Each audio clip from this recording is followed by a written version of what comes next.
Tüh be. Tırmanırdık da aslında ama.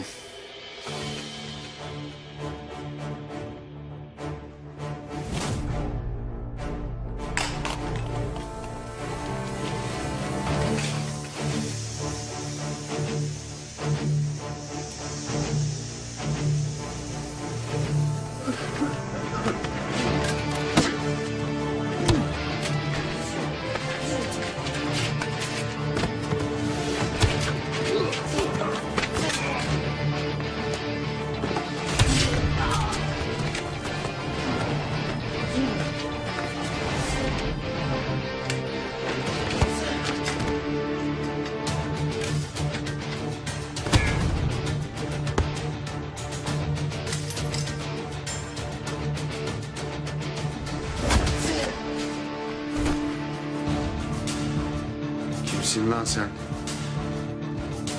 Niye kurtardın beni?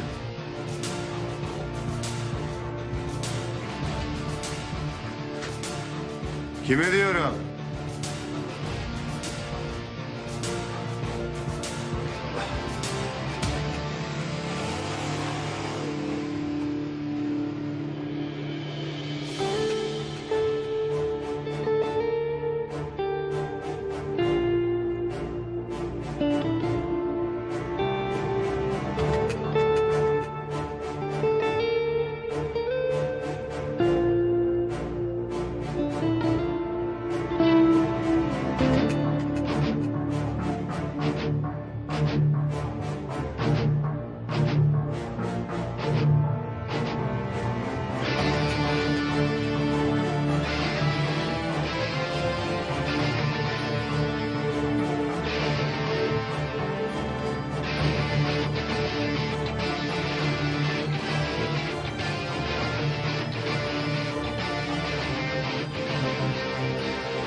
Sokrat nerede lan şerefsiz? Söyle çabuk.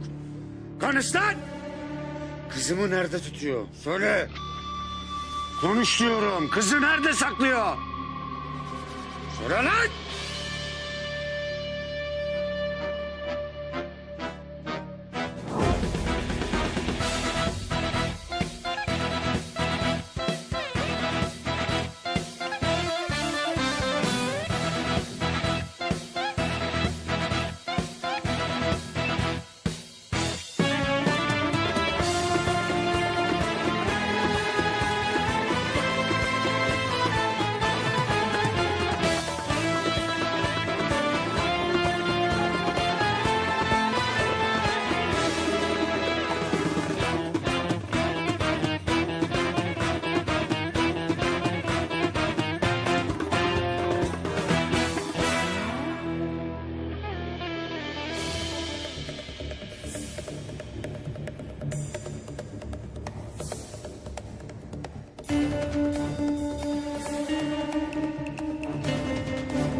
Dur.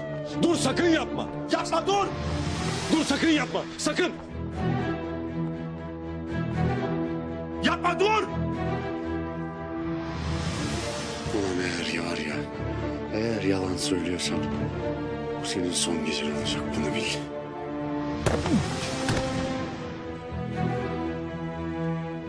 Ne oluyor lan burada? Yürü hadi yürü. Kızımın yerini öğrendim. Alın bunları. Al al al.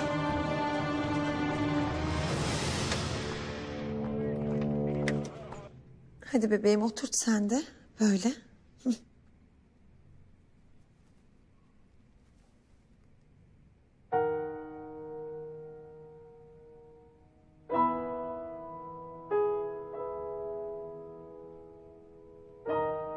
Biz niye buradayız anne? Bu beyaz sakallı amca kim?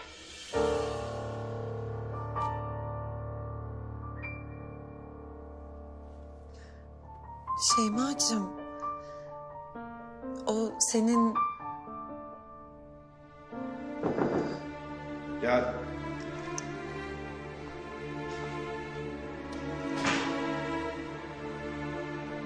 Efendim?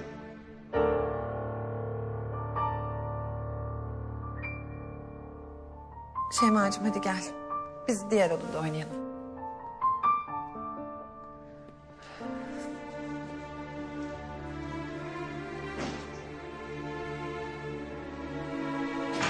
Ne oldu Doğan?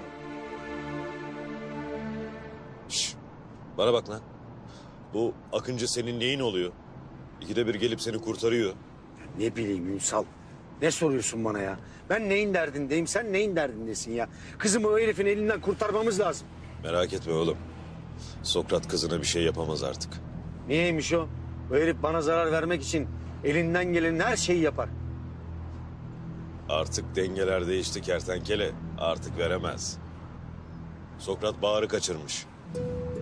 Bahar da Sokrat'a Şeyma'nın torunu olduğunu söyleyecektir. Böylelikle kızın güvende, merak etme. Emin misin sen? Adım gibi hem de adım gibi. Ya o Sokrat'ı var ya bir elime geçirsem geberteceğim, yemin ediyorum geberteceğim ya. Ne gebertiyorsun lan? He? Ne gebertiyorsun? Ya beyler Allah aşkına şu muhabbeti kesip gaza basar mısın birazcık? Yürüyün Allah aşkına ya. Tamam lan tamam. Biz ne yapıyoruz? Halay mı çekiyoruz?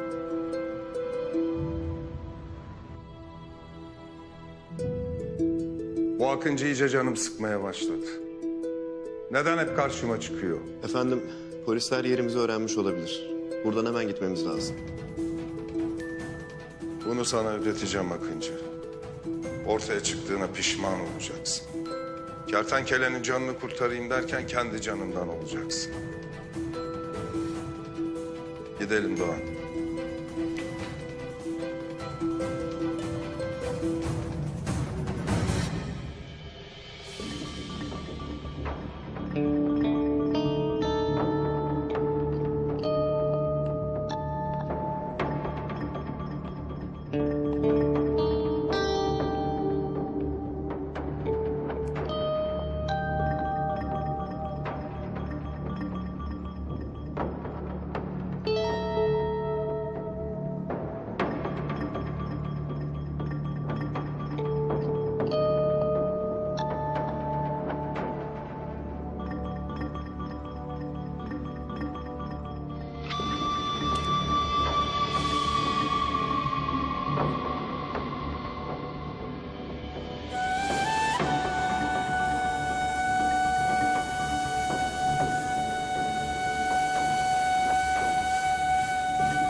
Orada işte.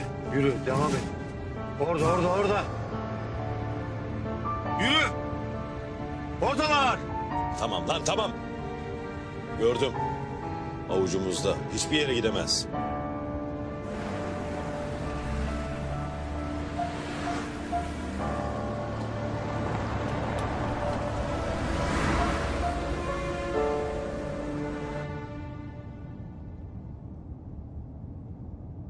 Efendim, polis peşimizde. Hemen limana gidiyoruz. Tekneyle çiftliğe geçeceğiz. Ara, tekne hazır olsun.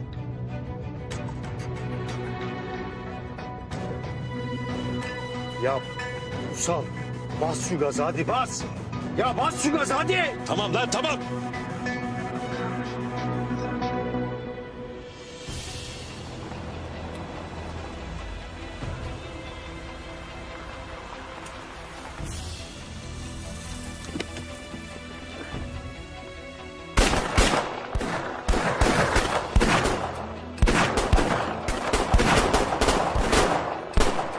Uysal! Evet! Ateş etmeyin. Şeyma ellerinde. Kes ateşi.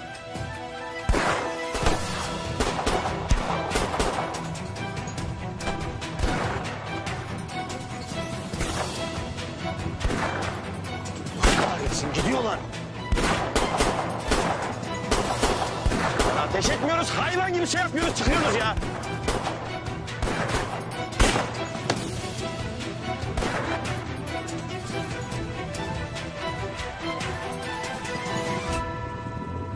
Dur lan! Sokrat! Sokrat! Dur lan! Allah kahretsin.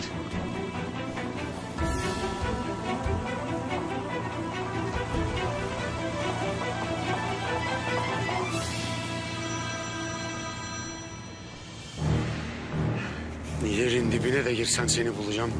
Kızımı senden alacağım. Bunu engelleyemeyeceksin Sokrat. O senin kızın değil kertenkele. Benim torunum. Şeyma'nın yüzünü asla bir daha göremeyeceksin. Zaten gereğinden çok fazla yaşadın sen. Bir dahakine Akıncı da seni kurtaramayacak. Allah'ım seni... Seni geberteceğim.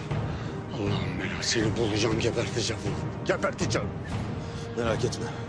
Sahil güvenliğe haber verdim. Hiçbir yere kaçamaz. Yakalayacağız onları.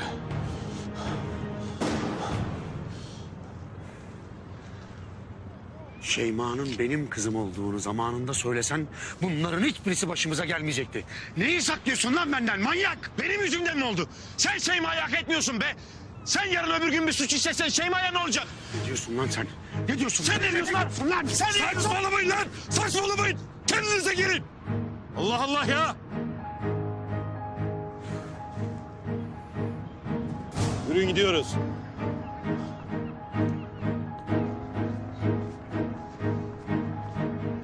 Hadi Levent hadi.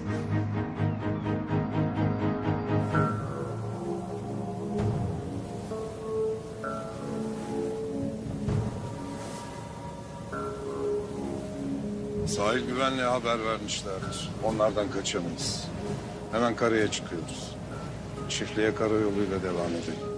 Biz indikten sonra tekne yoluna devam etsin. Sahil güvenlik tekneyi takip eder. İzimizi kaybettiririz. Anlaşıldı efendim. Lan Ney? bana bak. Senin hayatını kurtaran şu Akıncı var ya. Çakma Kadir İnanır var ya bu Kara Kemal mi ne? O olmasın sakın ya. Bak geçen Şeyma'yı da Sokrat'ın elinden o kurtardı getirdi. Ya mümkün değil amirim. Çünkü Kara Kemal hapisteyken Akıncı yine faaliyetteydi. Ne yani? Kara Kemal arada sırada hapisten kaçıp Akıncı kıyafeti gibi kahramanlık mı yapıyor? Heh. Ya beyler neyin muhabbetindesiniz siz? Allah aşkına başlayacağım Kara Kemal'le de Akıncısına da şimdi ha. Ya kızımı bulmamız lazım. Nerede kızım? Ya soruya bak delireceğim. Kızın nerede diyor adam ya. Allah Allah. Lan kızın Sokrat'ın elinde. Hem de senin yüzünden. Bir sus lan. Bir Sen sus. sus. Kesin lan. İkiniz de kesin.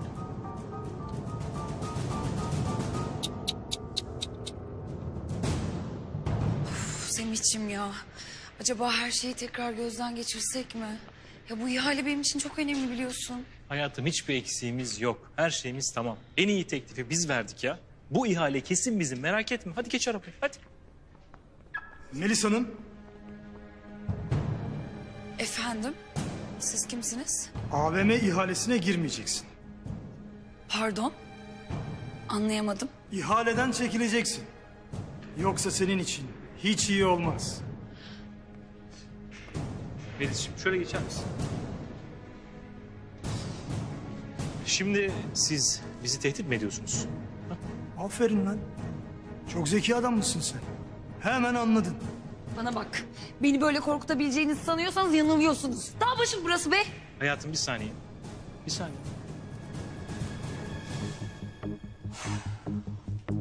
Bana bakın lan. Siz ikiniz var ya, ateş olsanız cürbünüz kadar... Ya hayvan herif sen ne yaptığını sanıyorsun? Ya bırak elimi. Bırak elimi. Elis. O ihaleden çekileceksin. Yoksa bedelini ağır ödersin. Bırak elimi. Ne oluyor lan burada? Sen de kimsin lan? Ecelin. Kusura bakma biraz geç kaldım. Ne diyorsun oğlum sen ha? Ne diyorsun? Bana lanlılığını konuşma lan. Ya!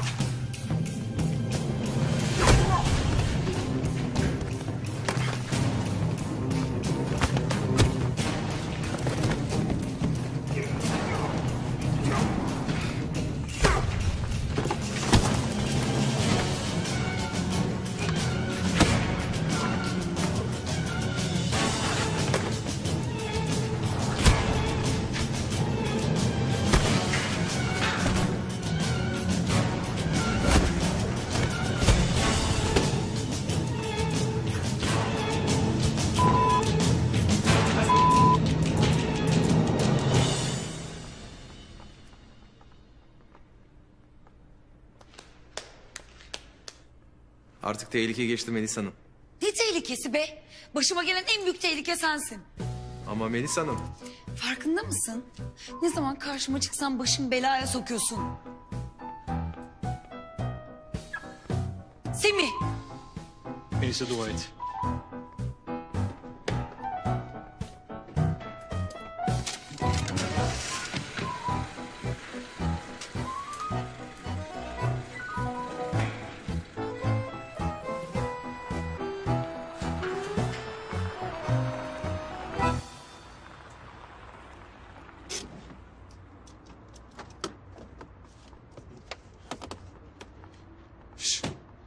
Kayınpederin de senin gibi kurnaz çıktı. Sürat teknesini şaşırtmaca için kullanmış. Adam sırra kadem bastı. Yerin dibine de girse bulacağım onu. Kızımın yanında dolanmasına tahammülüm yok. Benim de tahammülüm yok. Geberteceğim Sokrat'ı ya, geberteceğim. Sana ne oluyor lan? Ha? Sana ne oluyor? Oğlum çocuğun babası var, dedesi var. Sana ne oluyor? Amirim ben de kanun adamıyım. Lan kanun adamıysan kanun adamlığını bil lan. Asarım, keserim, öldürürüm. Bu ne lan? Senin yüzünden başımıza gelmeyen kalmadı be. Siz de kertenkelenin karşısına beni azarlayın.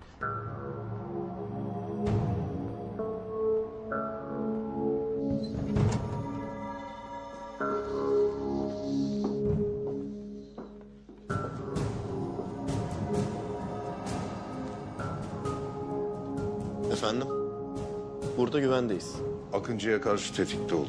Kertenkeleyi elimizden aldığı gibi torunumu da elimden almaya kalkışabilir. Efendim, kertenkelenin Akıncı'yı tanıdığını sanmıyorum. Ama o kertenkeleyi çok iyi tanıyor.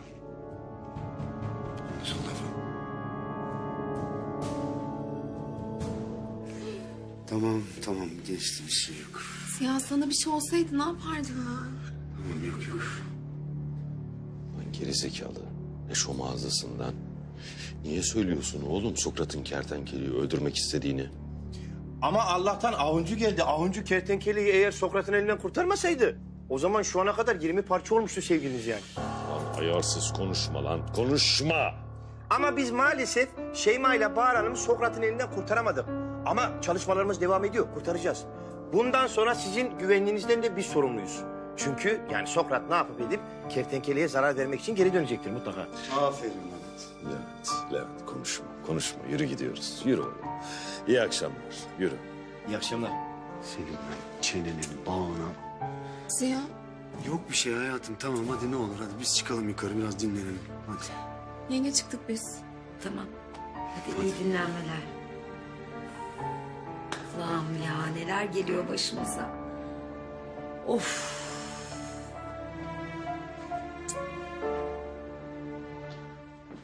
Melis.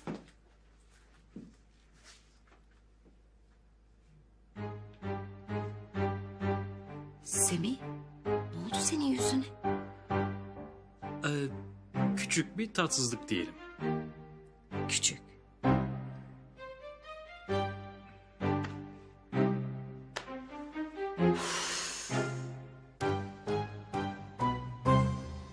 Canım lütfen üzme artık kendini.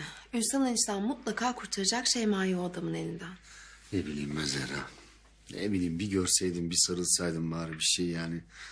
Sarılacaksın hayatım, sarılacaksın. Şeyma'yı yanımıza alacağız. Onu kendi öz kızım bileceğim. Sonra evleneceğiz. Sonra çocuklarımız olacak. Şeyma'nın kardeşleri. Biz de çok mutlu olacağız sonunda Ziya. İnşallah. İnşallah Zehra. Canım. Ah Melis, ah Melis. Ya sana bir şey olsaydı ben ne yapardım ha? Tamam anne, iyiyim ben. Bana bak Melis. O ihaleden hemen çekileceksin hemen. Asla çekilmem. Ya ne demek çekilmem ha? Ne demek? Adamlar tehlikeli. Ya başımızda zaten tehlike var. Anne ben o ihale için ne kadar çok çalıştım biliyorsun. O ihale, o iş benim olacak. Ay Allah'ım Melis. Semih öldük biz. Öldük. Sokrat malikaneye her an saldırabilir. Ya bir de başımıza ihale mafyası çıktı. Hiçbirimizin can güvenliği yok. Ya hadi kendi canımdan geçtim. Hayattaki tek varlığı kızım. Ya onun hayatı tehlikede. Ne yapacağız? Hayatım. Biraz sabır. Bak şimdi. Kertenkele ile Zehra evlensin. Miras Melis'e bir kalsın. Sonra bu ikisini biz zaten sepetleyeceğiz. Semih beni delirtme. Ne mirasından bahsediyorsun ya? Burada kızımın hayatı tehlikede. Ben onu düşünüyorum. Ya adamlar tekrar kaçırırlarsa? Hayatım sen hiç merak etme. Ben onun yakın korumalarını yaparım. Çünkü dayak yiye yiye bir gün atmasını öğreneceğim. Bir dakika. Sen yakın koruma mı dedin? Semih bu çok iyi fikir. Yani.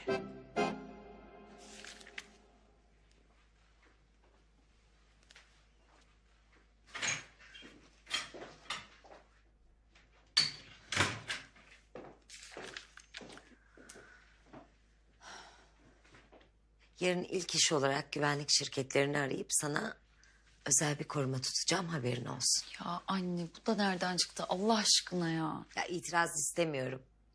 Hayatın tehlikede. Ya senin bana bodyguard falan tutmana gerek yok. Benim peşimde bir tane manyak var. Gece gündüz etrafımda dolanıyor zaten. Şu meczubun oğlu mu?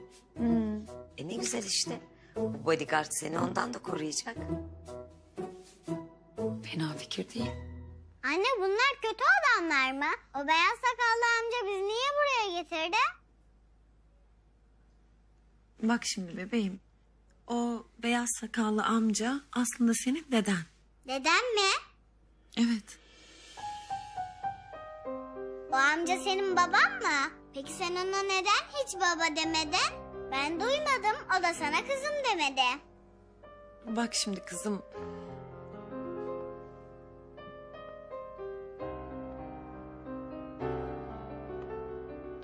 Sen benim dedem misin amca?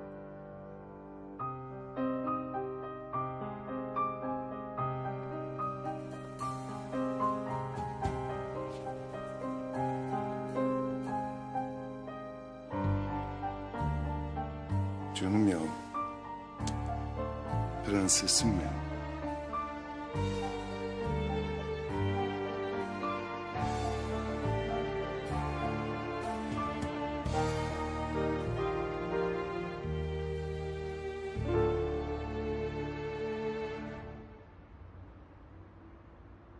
Neredesin Hicabi ya? Gel artık. Özledim seni. Kendine gel Gizem. Ne diyorsun sen ya? Ne özlemesi? Allah'ıma aşık mı oluyorum yoksa ben ya? Hem de bir müezzine. Yok artık canım, daha neler.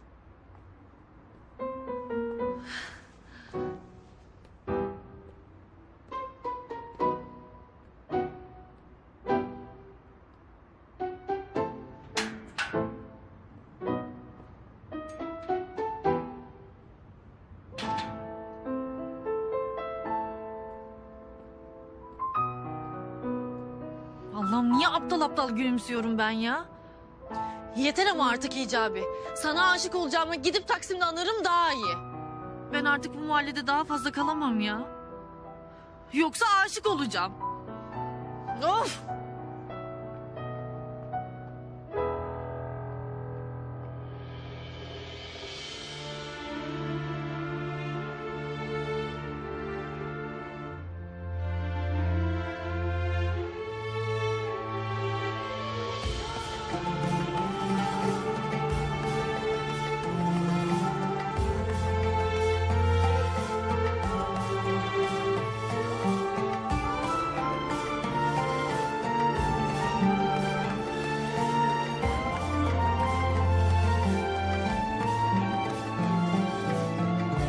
O alttan gelen yumruğu ben göreydim, o beşini de yere serdim, onu görmedim işte. Semih onlar 3 kişiydi. Ah, 5 değil miydi ya?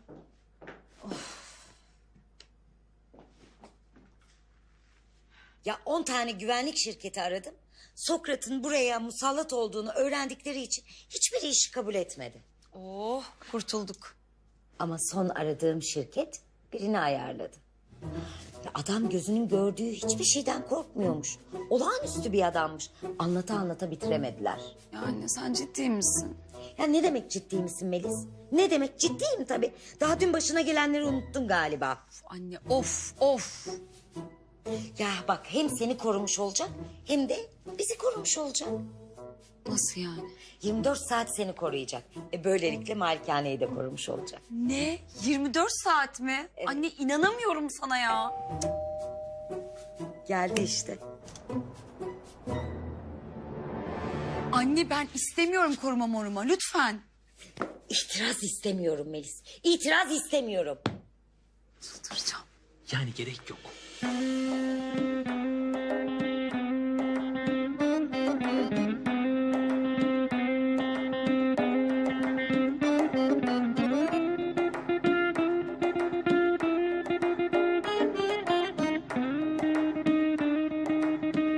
İyi günler Tülin Hanım. Melis Hanım. Yine mi sen? Senin ne işin var burada? Güvenlik şirketinden geliyorum. 24 saat sizin yakın korumanız olacağım. İnanamıyorum anne sana. Anne ben bu adamı 1 kilometre yakınında istemiyorum. İstemiyorum anlamıyor musun? İstemiyorum. Ama tatlım ne yapayım? İstanbul'un en iyi yakın koruma uzmanıymış. Anne hayır dedim sana. Hayır diyorum. Melis, o zaman ihaleden çekileceksin. Çekilmeyeceğimi söyledim sana.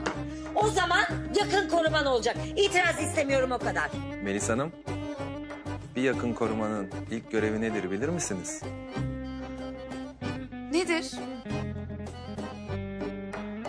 Koruduğu kişiye yakın durmak. Çekilir misiniz? Niye çekilecekmişim?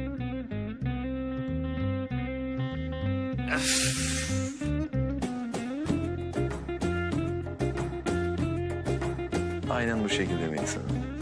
Uzak dur benden. Uzak dur. Tülin Hanım, siz hiç merak etmeyin. Kızınız artık emin ellerde. Sen dua et işi kabul eden başka biri olmadı. Yoksa seni sokar mıydım ben bu eve? Of Tülin ya. Bu mu yapacak Melis'in yakın korumalığını? Ya ne yapayım Semih? Başka biri yoktu işte. İşi kabul eden tek adam buydu. Ama bu Metsub'un oğlu. Biliyorum ya biliyorum. Ne yapayım? Yani kızımın canı daha kıymetli. Hayatım ben yapardım onun korumalığını. Bu yarmaya gerek yoktu. Ya Semih boşuna kaygılanıyorsun. Ya Melis dönüp buna bakar mı ya? İşimiz bitince sepetleriz hiç merak etme. Zaten yakında Zehra ile Kertenkele de evlenir. Böylelikle miras Melis'e kalır. Alıyor değil mi? Yoksa bu Tülin beni ekarte edip tek başına mirasa mı konmayı düşünüyor? Olabilir mi böyle bir şey? Lan dikkatli ol Semih.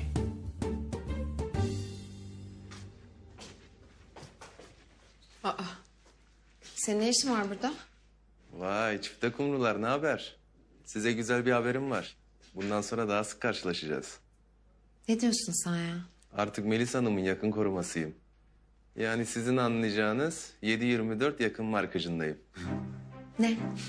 Yani Melis Hanım'ı yüzeni üzer, canını sıkanın boğazını sıkarım. Çok korktum. Yakın koruma diye nasıl bu manyağı alırlar ya? Pardon da sen daha manyak görmemişsin. Melis Hanım'ın kalbini kıranın kafasını kırarkenki halimi bir gör.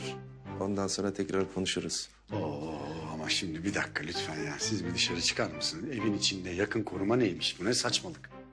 Nerede duracağımı sana mı soracağım lan? Sen ne diyorsun lan? Ha? Ziya tamam canım. Uyma ona sen. Oğlum senin faturan çok kabardı. Toplu tahsilat çok yakındır.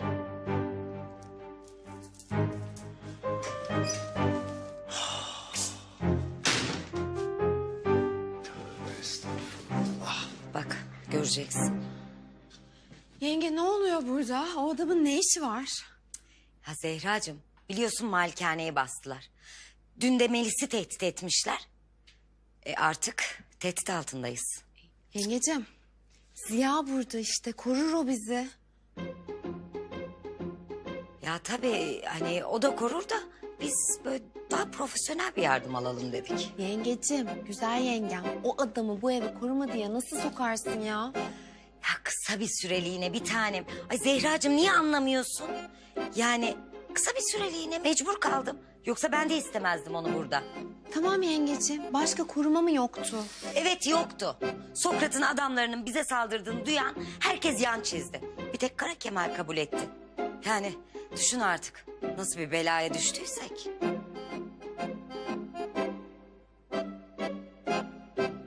Kim bu Akıncı Ünsal? Kendini ne zannediyor? Maskeli soytarılar adalet dağıtamaz. Yok öyle şey. Vallahi müdürüm, kimliği hakkında henüz bir bilgi edinemedik. Elini çabuk tut Ünsal. Kendini kahraman zanneden o insanı yakala. Kimmiş bulun çıkartın. Emredersiniz müdürüm. Ulan kertenkele, senin yüzünden başıma gelenlere bak. Nereden bulacağım ben bu Akıncı'yı şimdi? Çıkabilirsin. Ha. Çıkayım müdürüm tabii. Çıkayım.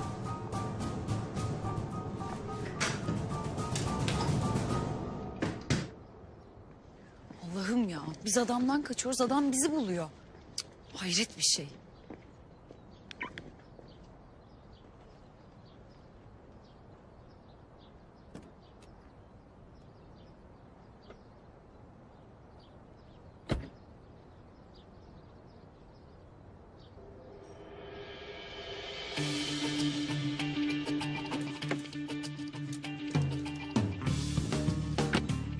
Melis Hanım, balataları, lastikleri, silecekleri ve airbaglerin hepsini kontrol ettim. Araç tamamıyla güvenli. Yolculuğa hazırız. Nereye gidiyoruz öğrenebilir miyim? Cehennemin dibine. Orası pek güvenli değil ama olsun. Emniyet kemerinizi takabilir misiniz?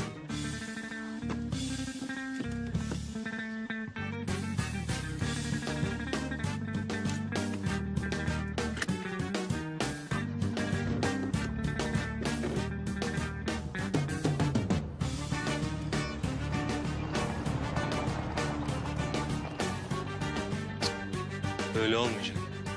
Benim bu Kara Kemal'den derhal kurtulmam lazım. Evet. Sence bu Akıncı kim olabilir lan?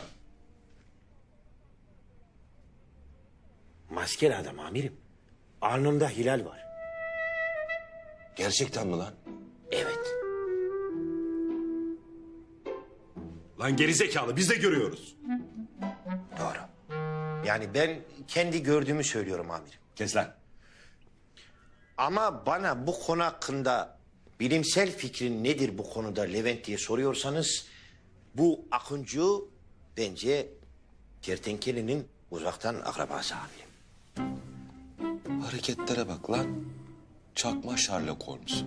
Ne alakası var amirim ya? Akrabası mı? Evet. Neden uzaktan? Çünkü yakından olamaz. Yakından olan öldü. İkiz kardeş. Yoksa amirim bu Akıncı kertenkelenin ikiz kardeşi mi? Ha, yani ölmedi mi? Lan senin kafana eğdeyim ya. Sana soran da kabahat ya. Niye amirim? Filmlerde oluyor ya, mezardan eli çıkıyor hani. Kim lan bu, kim? Tabii kontiniyet.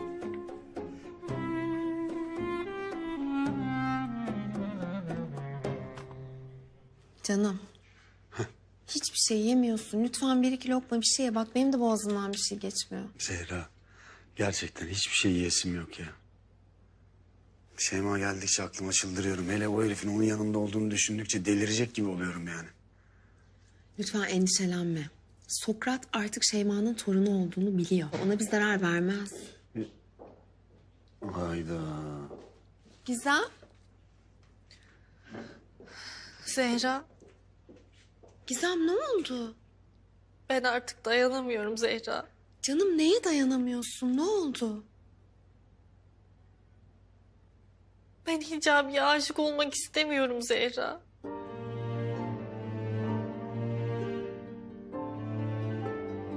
Ne olur bana yardım et.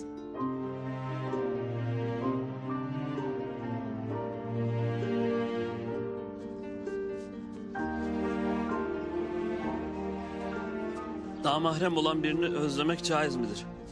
Bunu hemen sormam lazım hocama. Neyse ben dışarı çıkayım. Tamam canım.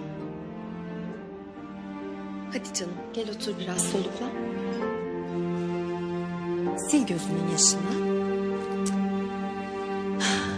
Şimdi anlat bana ne oldu? Ben Hicabi'yi kendime aşık edemedim Zehra. Ama canım benim ben sana söylemiştim bu işin olmayacağını. Ben ona aşık olmaktan çok korkuyorum Zehra. Ne olur bana yardım et. Gizemciğim, sen çoktan aşık olmuşsun bile Hicabi'ye. Ne münasebet Zehra. Olmadım. Olmayacağım da. Benim gibi bir Türkiye güzeli niye müezzine aşık olsun ki? Değil mi yani? Ay Gizem saçmalama lütfen. Sen Leyla olmuş çöllere düşmüşsün çoktan. Hala bana müezzin diyorsun ya. Olmayacağım. Bebekteki evime de geri dönüyorum zaten. O mahalleden de ayrılıyorum. Tamam. Nereye kaçıyorsun Gizemciğim? Hicabi'nin olmadığı herhangi bir yere işte. Kaçabileceğini mi sanıyorsun? Sen nereye gidersen git, Hicabi senden önce oraya varmış olacak zaten. Aşktan hiçbir yere kaçamazsın Gizem. Zehra ben sana ne diyorum sen bana ne diyorsun? Ben sana yardım et diyorum böyle mi yardım edeceksin bana? Tamam. İddiayı sen kazandın. Ne istersen de yaparım söz. Ama ne olur bana yardım et olur mu?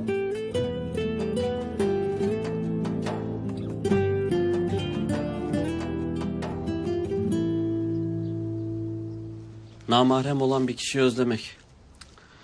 Böyle söylersem hocam Gizem Hanım'ı kastettiğimi anlar. Çok utanırım o zaman da. Allah'ım yardım et. Ne kadar zormuş bu duygular. Hadi canım. Ye bir şeyler. İştah mı bıraktı bu Hicabi bende? Gizem. Şimdi Hicabi'nin yüzünü görsen yemin ediyorum iştahın açılır. Onun yüzünü bile görmek istemiyorum ben. Ay Gizem hadi ver çatalını. Al lütfen şunlardan. Efendim de geldi.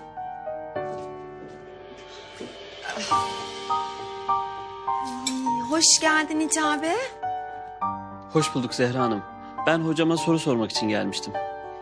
Tabii az önce dışarı çıktı kamelyadadır. Teşekkür ederim. Size afiyet olsun. Çok mersi gel beraber olsun. Sağ olun. Dediğim gibi Zehra. Yani ben o mahalleden de ayrılıyorum zaten. Niye oraya taşındıysam zaten çok sıkıcı bir yer orası. Eşyalarımı da birine aldırtacağım.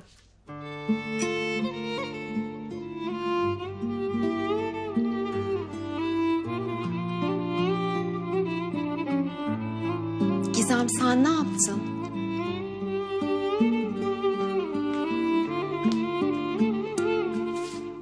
Çocuğu nasıl üzdün farkında mısın? Taşınacağını öğrenince yüzü ne hale geldi? Üzülmez o Zehra, üzülme sen boşuna. Taş kalplidir o. Görmedin mi? Bir kez bile suratıma bakmadı buradayken. Sürekli caiz değildir, caiz değildir. Başka bir şey bildiği yok. Gizemciğim, ben gördüğüme inanırım. İkiniz de birbirinize karşı boş değilsiniz. Ne saçmalıyorsun sen Zehra? Benim ne işim olur onunla? Hoş.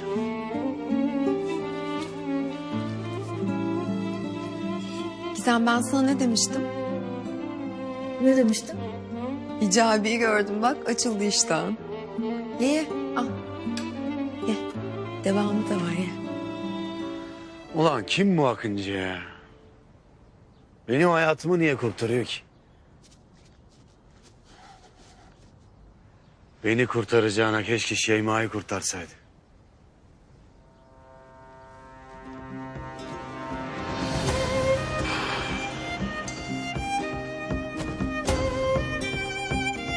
Neyi soracaksın Hicabi?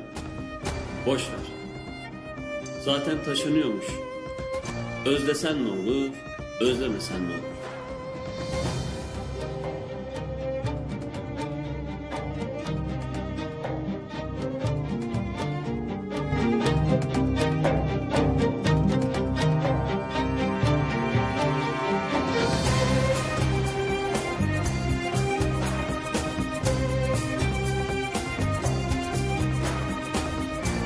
Vay Hicabi ne haber?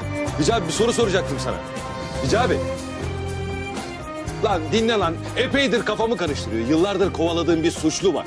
Sanırım günahını almışım ya. O ne olur bir şey yani... Ne oldu lan bu çocuğa? Ben artık kalkıyorum. Hayır. Hayır lütfen. Seni bu şekilde hiçbir yere bırakamam. Duygusal olarak çok zor durumdasın. Yo. İyiyim ben. Gayet iyi durumdayım. Bak Gizem, aşka direndikçe daha fazla batarsın. Sonunda Hicabi'ye duyduğun aşka teslim olacaksın. Boşuna kendine acı çektirme. Ben aşık olmak istemiyorum Zehra.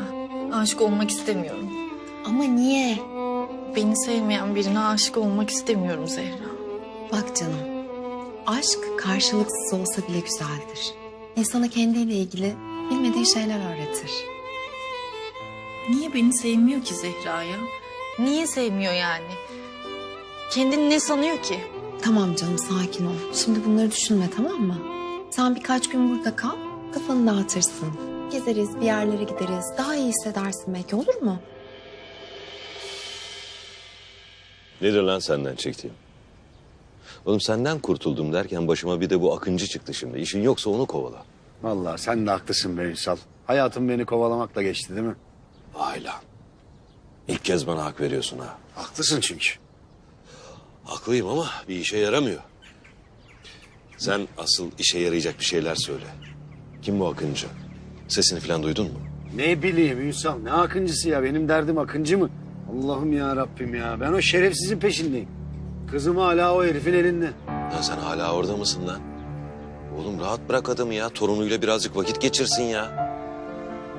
Ünsal, gerçekten esprilerin sabah sabah hiç çekilmiyor ya. Beni kızdırmaya mı geldin sen buraya? Üzülme ortak. Yakalayacağız o şerefsizi. Kızını onun elinden kurtaracağız. Gel ya. Bak çok güzel atlarımız da var orada.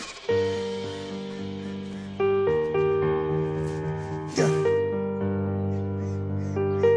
Dede, onu sevebilir miyim? Tabii ki sevebilirsin.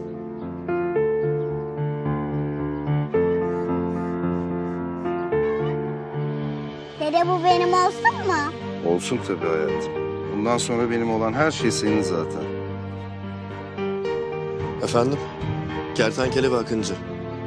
Onlarla ilgili hiçbir şey duymak istemiyorum. Şu an sadece torunumla ilgilenmek istiyorum. Anlaşıldı efendim.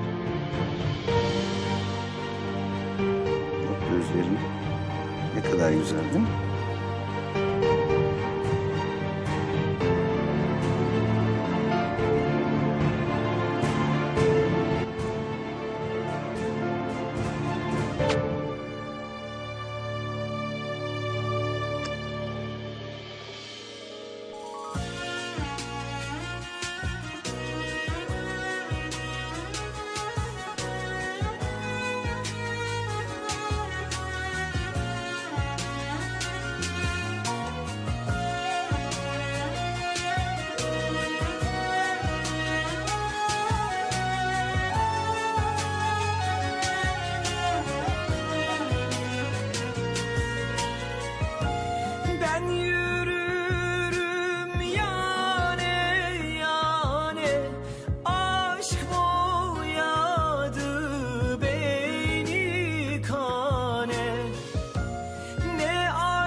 Çok ağlattın, güldür beni. Gel gör beni, aşk neyledi. Gel gör beni, aşk neyledi. Derde giriftar eyledi. Gel gör, gel gör. Gel gör beni, aşk neyledi.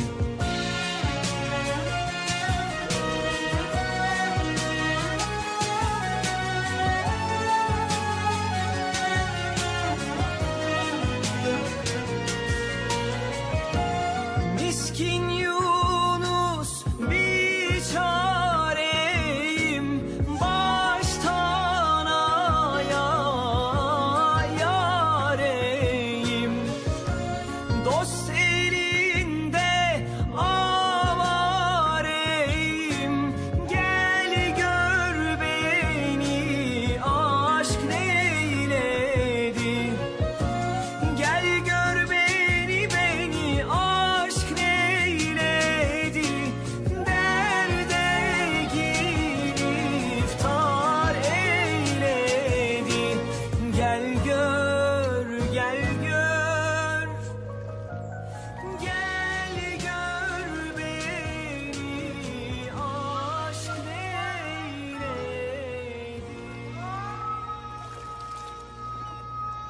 Allah'ım ezan okumayı unuttum. Halil amcanın sesi bu. Allah'ım affet beni.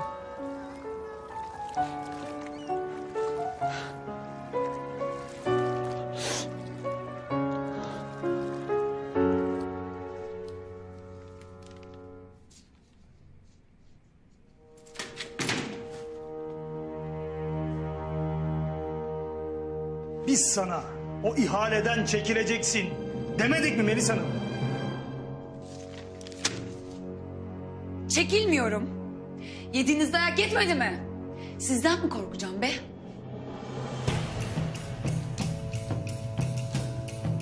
Korksan iyi edersin Melis Hanım. Ne oluyor lan burada? Yine mi sen? Dağıtın şunun ağzını burnunu.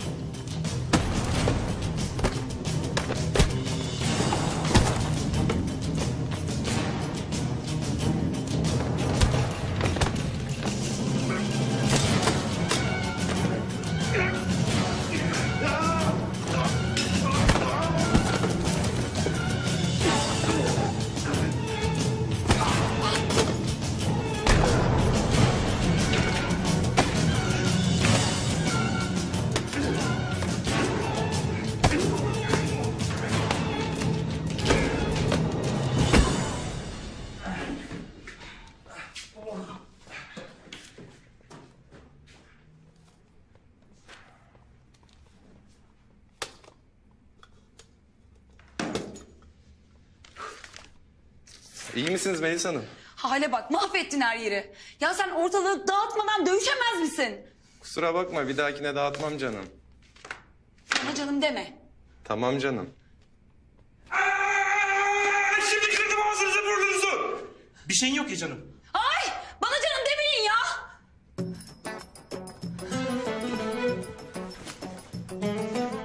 Gidiyorum ben. Nereye? Cehennemin dibine. Alışverişe çekilin. Sakın peşimden gelmeye kalkmayın. Tamam mı? Sakın. Sen burada bekle lan. Biz alışverişe gidiyoruz. Sen bekle biz alışverişi. Bu Kara Kemal var ya, ciddi tehdit oluşturmaya başladı ha.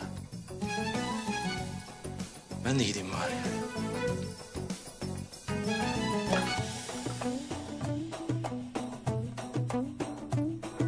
Demek sevgilini Akıncı kurtardı. Evet canım, şu maskeli adam. Alnında da bir tane hilal mi ne varmış? Zaten başka da bir şey bilmiyoruz adam hakkında. Çok etkileyici adam. Sen onu boş ver de senin kahramanını konuşalım. Ne kahramanı ya? Hicabi, kalbinin kahramanı. Rica ederim Zehracığım, o adamdan bahsetmeyelim bir daha ya. Yani ben onu unutmaya çalışıyorum, sen hatırlatıyorsun. Nasıl unutacağım böyle ben? Tamam. Hep aklımda.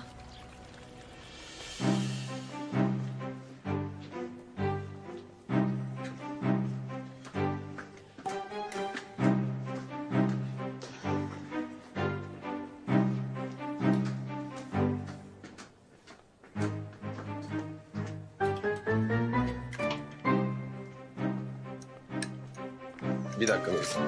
Bir dakika.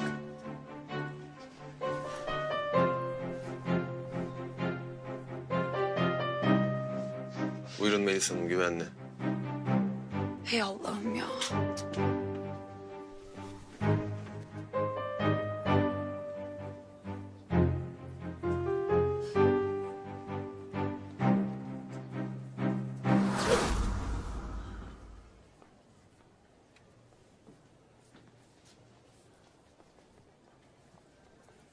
Melisa Hanım bayağı yakışmış. Sana ne? Hayır yani unuttuysan hatırlatayım. Sen yakın korumasın. İşine bak.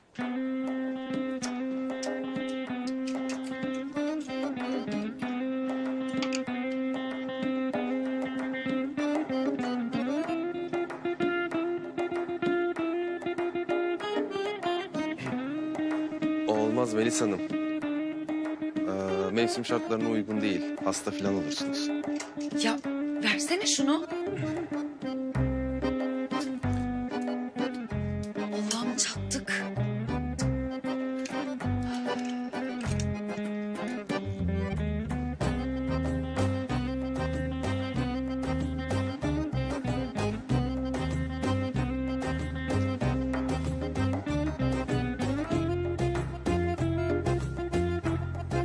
Fazla iddialı. Çok dikkat çekeriz. Ver dedim sana. Sakin.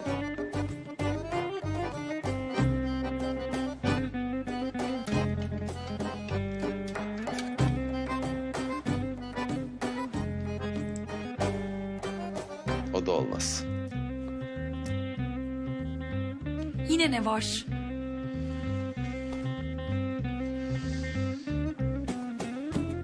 İstatistiklere göre saldırıya uğrayan bütün kadınlar kırmızı renkli kıyafet giyen kadınlardır. Şimdi ben sana saldıracağım. Alacağım işte. Hepsini alacağım. Çekil başımdan. Ah lan ah, şu atarların yok mu? Lan senin yaptığın atar benim hayatıma renk katar.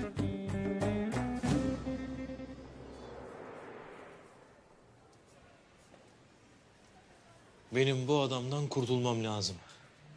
Yoksa miras bana değil, bu manyağa kalacak. Nasıl kurtulacağız bu adamdan ya? Buldum. Deli Kenan. Deli Kenan bu olayı çözer. Çok güzel geldi aklıma.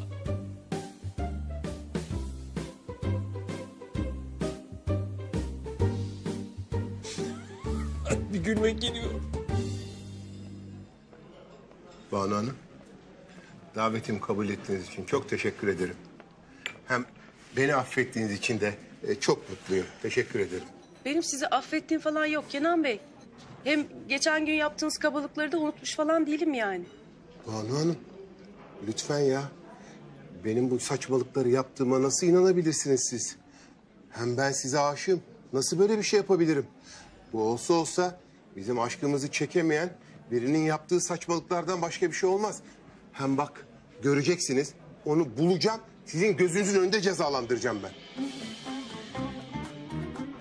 Ulan bu deli Kenan ne biçim bir adam arkadaş ya. Ne yaptı etti, taklalar attı gitti, Banu'nun gönlünü yine kazandı ya. Bu herifi acil öldürmek lazım. Ama nasıl?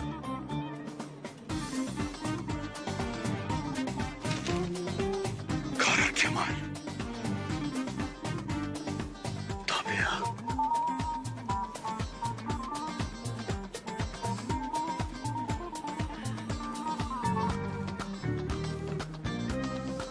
Garson! Çiçekler çok güzel değil mi? Ama en güzel sizsiniz.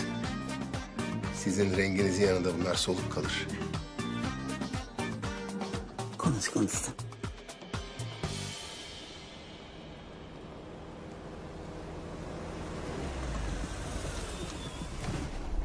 Hayda of ya. Bu da nereden çıktı ya?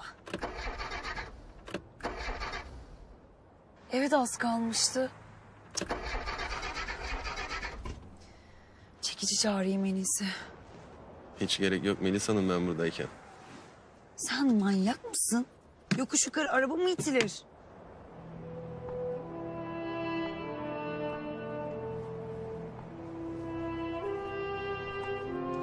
Siz Kara Kemal'i hiç tanımamışsınız Melis Hanım. Ay yok gerçekten deli.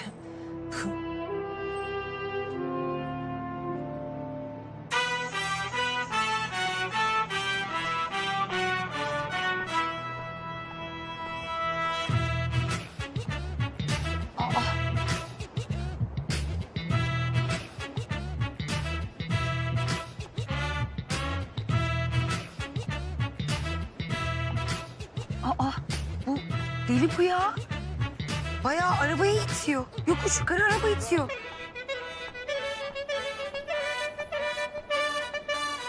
Pes doğrusu. Ne kuvvetliymiş.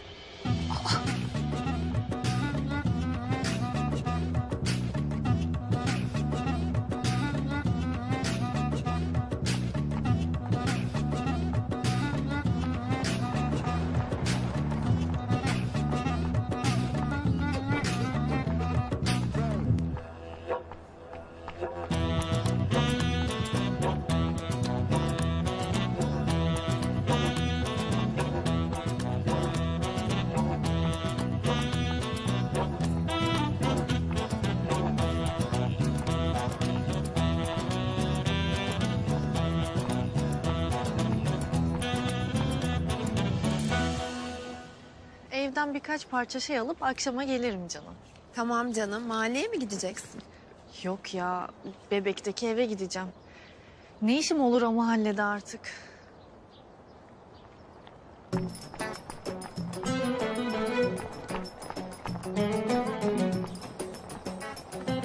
Nasıl yani ya?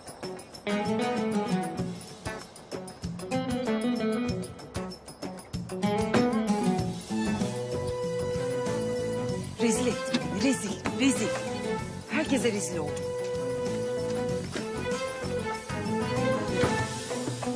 Bana bak. Sakın içeri girmeye kalkma tamam mı? Kapının önünde bekleyeceksin.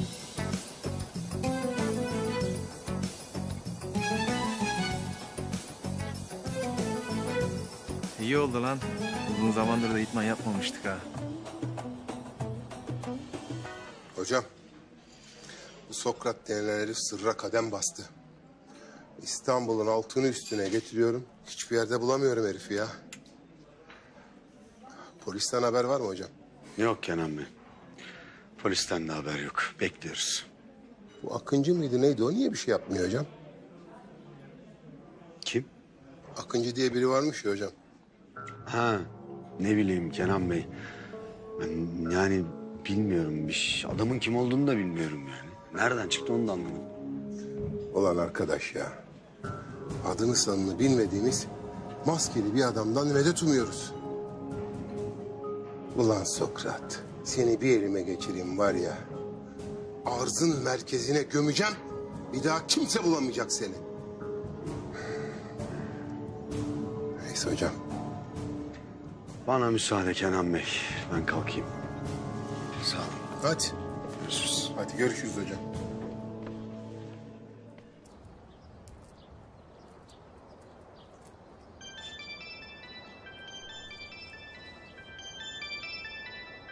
Bu da kim lan?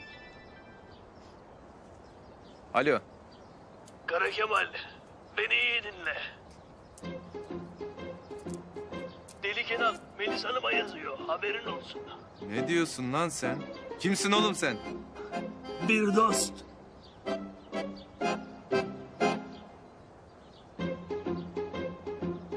Bittin lan sen Deli Kenan, bittin.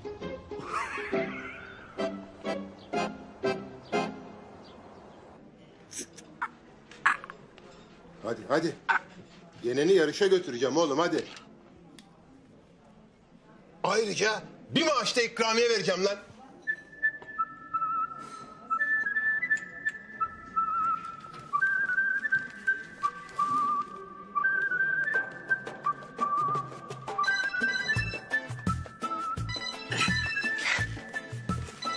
oğlum bu? Alo. Alo, deli Kenan mı? Lan bak bana bak, kafanı topla, beni dinle. Sana çok büyük bir haber vereceğim. Ne diyorsun lan? Lan ne diyorsan ne diyorum, beni dinle şimdi, sorma.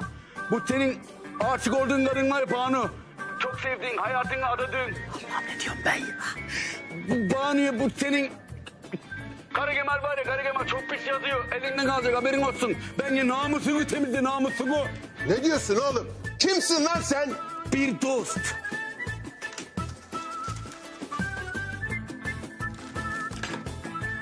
Ne oldu abi? Ah ulan Kara Kemal. Kara Kemal ha? Bittin ulan sen. Bittin. Bana bak. Gidin bana Kara Kemal'i bulun. Ona deyin ki Kenan abim seni duelloya davet ediyor. Akşama mahallenin üzerindeki ormanlık alana gelsin. Bunu ancak kan temizler, kan! Banu'ya sulanmak ha? Yürüyün gidin lan! Vay vay. Banu Hanım'a yazılmak ha? Ben sana gösteririm Banu Hanım'a yazılmak neymiş. Ellerimle gömeceğim seni. Hayvan herif.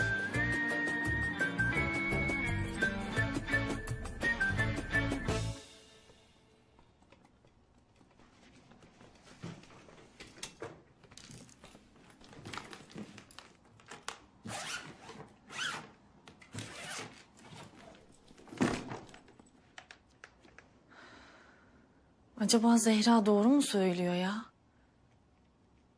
Hicabi benimle ilgileniyor olabilir mi?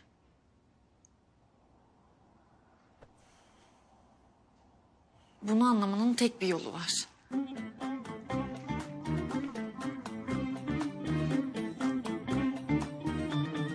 Ne yazsam şimdi ya? Buldum. Hicabi, acele sana gönderdiğim adrese gel. Çok zor durumdayım. Tehlikeli adamlar evimin etrafında dolaşıyorlar.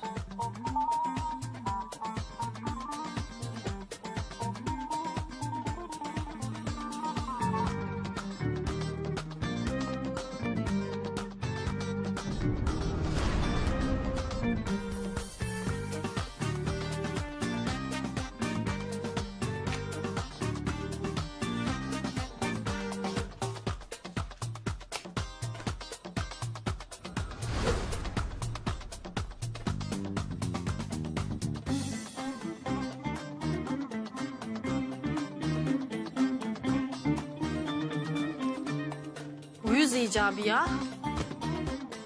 Mesajıma cevap bile vermemiş. İlgilenmiyor işte. İlgilense mesajıma çoktan cevap verirdi. Umurunda bile değilim ya.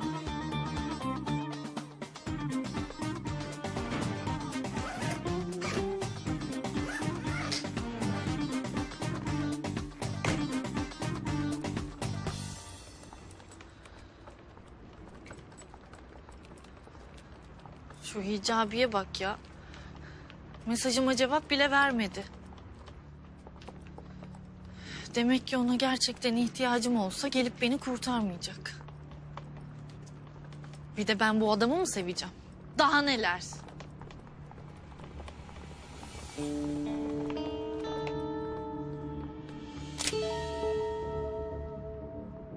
Sökül üstündeki her şeyi. İmdat! İmdat! İmdat! Ah! Kurtarın beni! Ah! Nereye gidiyorsun, nereye? Ne olur bana bir şey yapmayın. Bakın, ne istiyorsanız veririm size.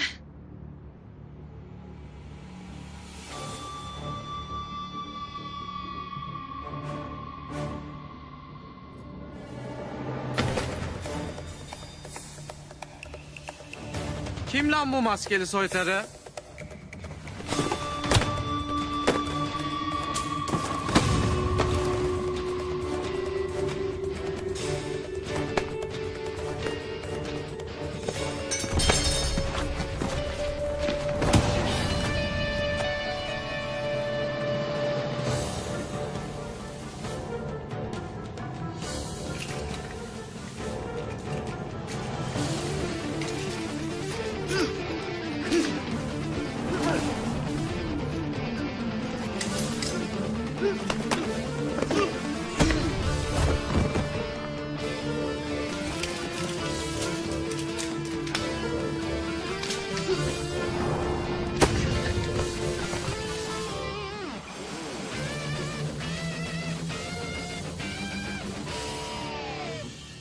Hayatımı kurtardınız. Çok teşekkür ederim. Siz şu herkesin konuştuğu gizemli kahraman Akıncı değil misiniz? Neden beni kurtardınız? Kimsiniz siz? Niye cevap vermiyorsunuz? Dur gitme!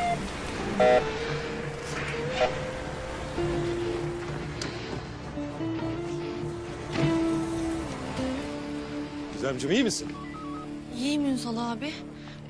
Beni kurtardı. Kim kurtardı? Akıncı. Akıncı mı? Evet Akıncı.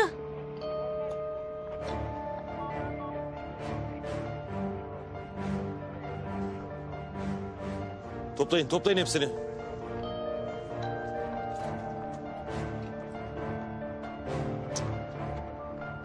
Seni eve bırakalım mı canım? Yok Ünsal abi. Ben kendim giderim. Zaten başka bir yere uğrayacağım ben.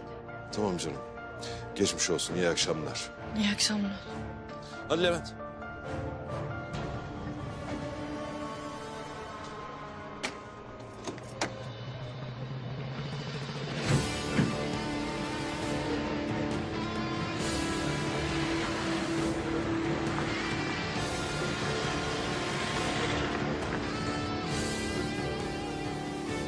Demek ki sana gerçekten ihtiyacım olsa gelmeyecektin Hicabi. Adamlar neredeyse öldürüyordu beni ya. Sana gününü göstereceğim ben Hicabi. Sen benim sevdiğim kadına nasıl yan gözle bakarsın lan? Dingil! Asıl sen nasıl benim sevdiğim kadına sevdiğim kadın dersin deli Kenan? Bittin oğlum sen. Son duanı et. Göreceğiz bakalım kim bitmiş. Evet, Sayın Deli Kenan ve Sayın Kara Kemal, duellonun kurallarını açıklıyorum. Birbirinize sırtınızı dönüp 10 adım atıp tek atış yapacaksınız. Hızlı ve isabetli olan kazanır, olamayan artık şey yapar, kaybeder yani. Evet, lütfen centilmence bir duello olsun. Çakal Semih'le uğraşmak ne demekmiş göreceksin Kara Kemal. Birazdan tarih olacaksın oğlum.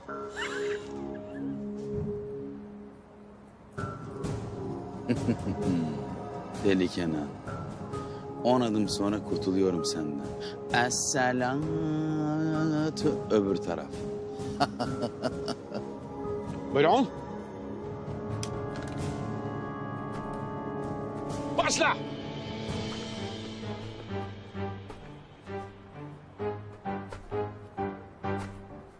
La oğlum, şimdi Kenan abiye bir şey olursa biz kimin adamı olacağız? Benim adamım olacak tabii. Kimin adamı olacağım başka ya? Allah Allah. Niye senin adamın oluyormuş? Sen benim adamım. Bak. Gene yedim ya. Kenan abinin atışları iyidir. Bence alır. Vallahi Kara Kemal'le bir felaket. Eğer kurşun atışı da yumrukları gibi ise Kenan abinin hiç şansı yok. Ben Kenan abi oynarım vallahi Bahsi. Alır. Bence Kara Kemal kazanır. Dua edelim ki Kenan abi ucuz atlatsın.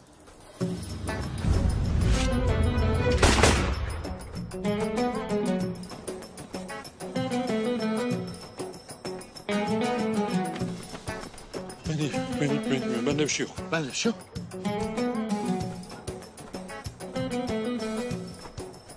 Nereye gitti lan bu mermi? Sende delik var mı deli Kenan? Yok. Sende? Bende de yok. Lan nasıl olur lan? Ben hayatım boyunca ıskalamadım. Ana yanıyor. Vallahi vuruldum lan. Allah. Ulan ben ne bahtsız adamım be. Kurşun döndü dolandı bana girdi. Aa! Ulan ben bu herifi öldüremeyecek miyim ya?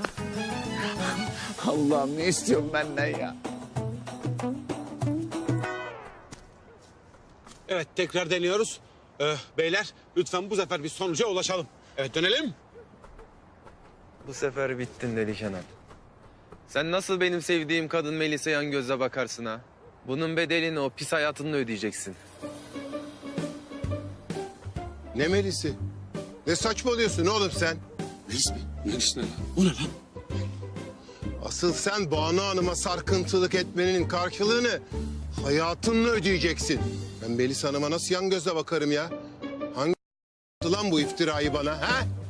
Sen nasıl benim Banu Hanım'a yan gözle bakacağımı düşünebilirsin deli Kenan? Ben o kadar namussuz muyum? Sana kim benim Melis Hanım'a yazıldığımı söyledi lan? Telefondan bir dost. Bana da bir dost söyledi ya. Kim kurdu lan bu kumpası bize? Bilmiyorum ama onu elime bir geçirirsem. Anlasın. Hayır. Semih. Şevket. Semih. Şevket. Sen de mi? Ah yoksa sen de mi? Kara Kemal. Deli Kenan. Ölmeleri lazım. Ah kardeşim. Bundan sonra ortak hareket etmemiz lazım. Ortak hareket etmemiz lazım. Bunların ikisi hayatta olduğu sürece bize yaşamak haram. Aynen. Sen nereden vuruldun? Ha? Boş ver. Çok acı. Harbi mi lan? Allah. İyi çok şükür benimki yine bacağımda. Gel gel şöyle gel. Yok böyle gelsin. Oğlum bir şey söyleyeceğim. Biliyor musun sen yolu? Yolu diyorum biliyor musun? Bilmiyorum. Allah kerim. Gideceğiz artık. Oğlum harbiden nasıl denk geldi ya?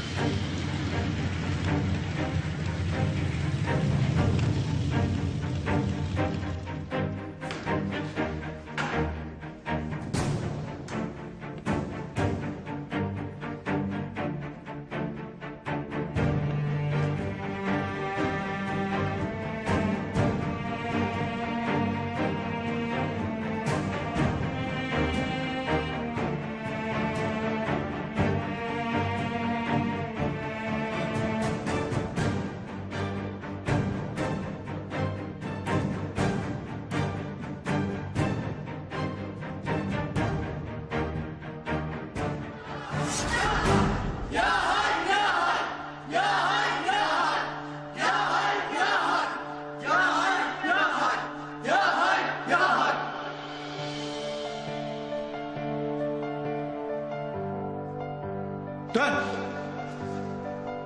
Harekete başla.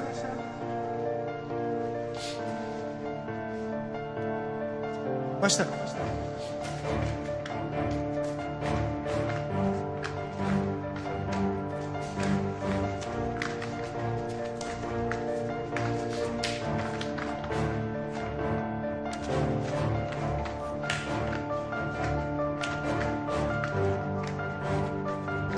Sen!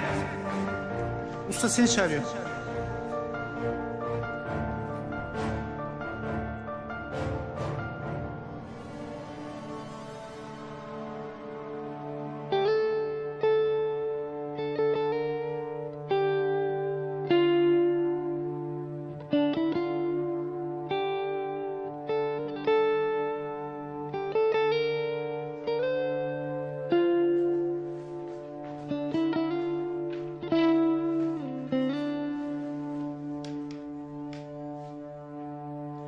Sizler dışarı çıkın.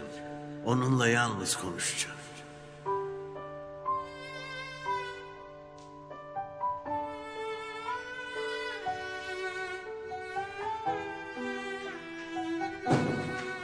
Gel yanıma. Benim fazla zamanım kalmadı evladım. Sana söylediklerimi sakın unutma. Sen benim en iyi öğrencimsin. Şimdi sana son dersimi öğreteceğim. Sen dinine bağlı, imanlı bir çocuksun. Bundan sonra da böyle kalacaksın. Unutma, Müslüman her zaman en iyi olmalıdır. Sen de eğitimini tamamlayıp en iyi olacaksın. Zorda kalana, darda kalana, muhtaç olana yardım edeceksin. Yeteneklerini Allah için kullanacaksın. Hiç kimseden övgü beklemeyeceksin. Hiç kimseye kim olduğunu göstermeyeceksin. Nefsini öldüreceksin. Sakın unutma. Aynaya baktığında nefsini görmeyeceksin. Kendini görmeyeceksin.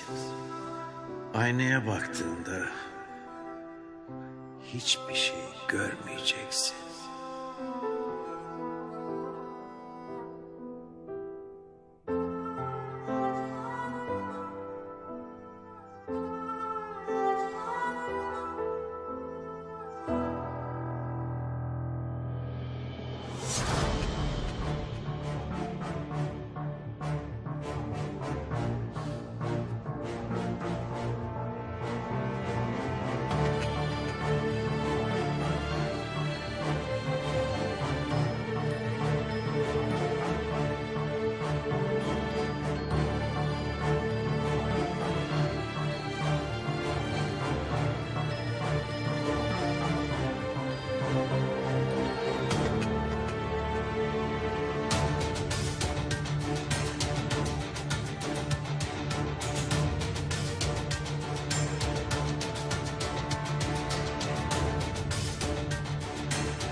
Sana verdiğim sözü tutamadım usta. Bir kıza aşık oldum. Artık aynada kendi yüzümü görüyorum.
Hicabi aç artık şu kapıyı.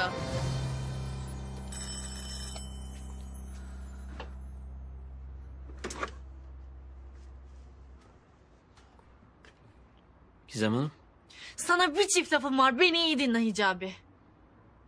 buyurun. Sana mesaj attım. Neden gelmedin?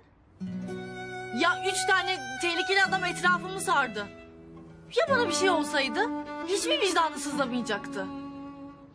Ama sonra ne oldu biliyor musun? Akıncı geldi ve beni kurtardı. Geçmiş olsun Gizem Hanım. Allah Akıncı'dan razı olsun. İnşallah niyeti halistir.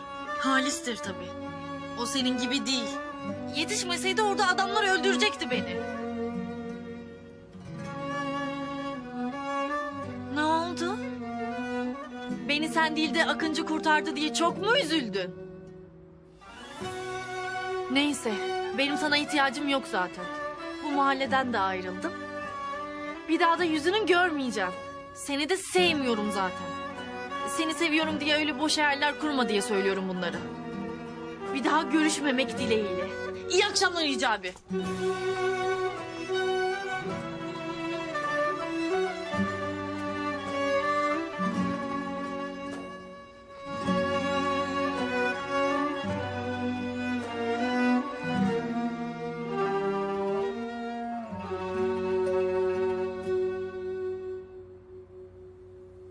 Bu da bebek senin gibi.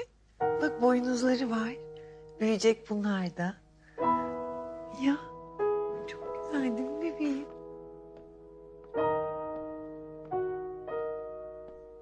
Efendim? Yine ne var Doğan? Konuşmamız gereken bir şey var.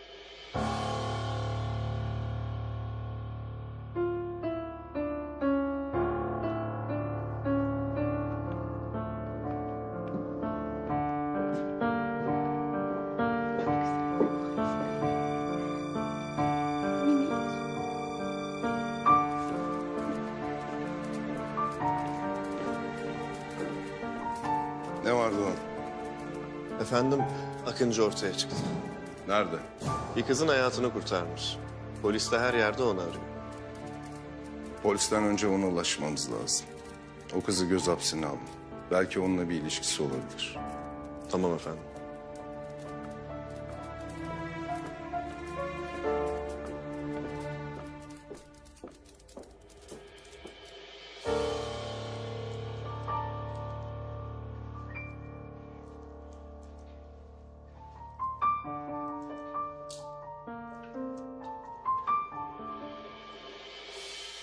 Ya anne ne olur şu saçmalığa bir son verelim ya. Ben koruma istemiyorum. Ya tatlım, adam seni kaç kere kurtardı. Hala niye inat ediyorsun? Ya görmüyor musun? Başından bela eksik olmuyor. Adamlar sana zorla imza attırmaya çalışmışlar. Anne asıl sen görmüyorsun ya. Alacağım kıyafete bile karıştı. Kapıda dikiliyor, kapıda. Dikilsin canım, dikilsin. Yani ne zararı var? Yakında olmadıktan sonra seni nasıl koruyacak? Tamam anne yeter. Yeter, daha fazla bu saçmalığa katlanamayacağım, yeter. Ben mi saçmalıyorum Melisa?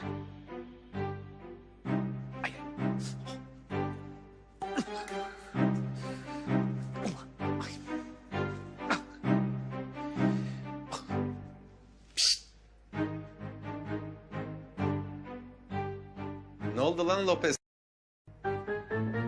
Biri mi ısırdı Çakal Carlos? Ulan Kara Kemal, senin günlerin sayılı. Sana Melis yar etmem ben. Bu evden cesedin çıkacak. Dilin mi kaçtı lan yoksa oraya? Niye konuşmuyorsun?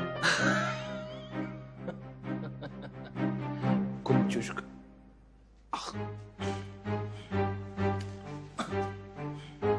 Soracağım ben sana.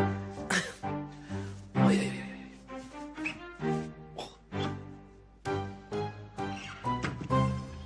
Tehlike geçene kadar Kara Kemal seni koruyacak. İtiraz istemiyorum o kadar. Melis Hanım her şey yolunda mı? Yolunda. Bak gördün. Ne güzel. Her an gözetim altındasın. Ay yok, çıldıracağım. Ay çıldıracağım. Ay yeter. Aa Melis saçmalama. Akıncı beni kurtarmasaydı belki de ölmüştüm şimdi. Kim bu Akıncı ya? Çok merak ediyorum. Acaba seni tanıyan biri mi? Yok canım. Yani öyle denk geldik işte. Tesadüftür herhalde. Kızım koca İstanbul'da tesadüf mü olur ya? Nasıl denk geleceksiniz? Belki de gizli bir hayranındır. Belki de olabilir. Sonuçta hayatını benim için tehlikeye attı. Aa, hallere bak hallere. Hoşuna gitmiş. Bakıyorum 2 dakikada sattın Hicabi'yi. Yok canım ne satması. Ben Hicabi'yi sevmiyorum ki zaten. Gizem. Sen bu Akıncı'dan etkilendin mi acaba?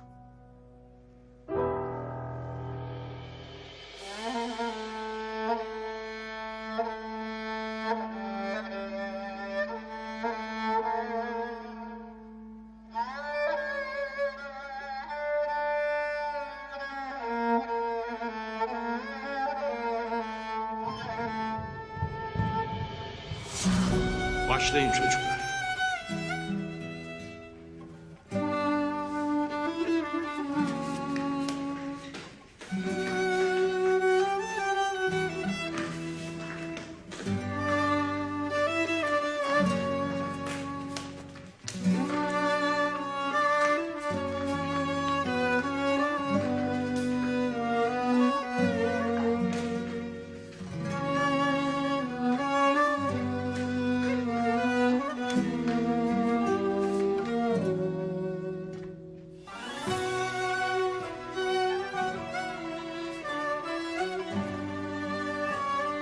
Aferin Hicabi. Hem ahlak bakımından hem yetenek bakımından gördüğüm en iyi öğrencisin. Çok daha iyi olacaksın. Bu yeteneklerini Allah için kullanacaksın.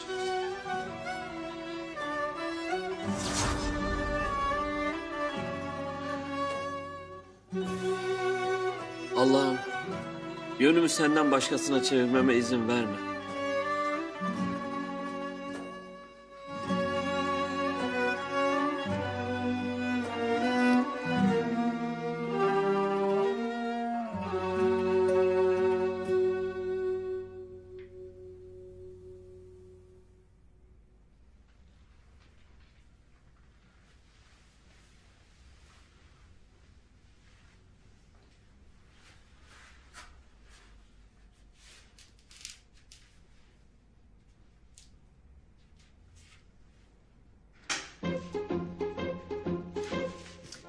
Ya sen hala burada mısın ya?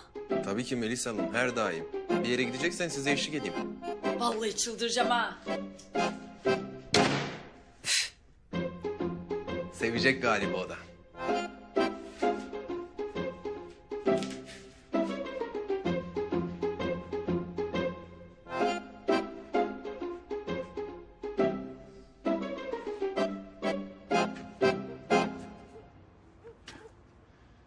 Arkadaş ben bu deli Kenan'ı niye öldüremiyorum ya?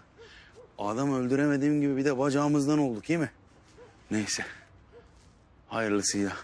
Hazineyi bulduk mu bir kiralık katil tutarız. Onu hallettiririz. Her işi erbabına vereceksin. Selamünaleyküm. Kimse yok. Ana, bacak dışarıda kaldı. Oh. Ana.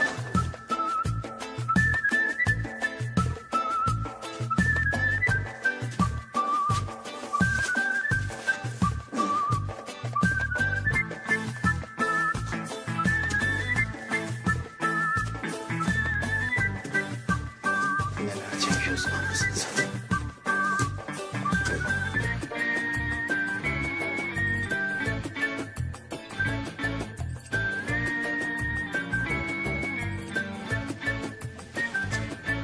Ay midem kazındı. Tabii akşam bir şey yemedim ki.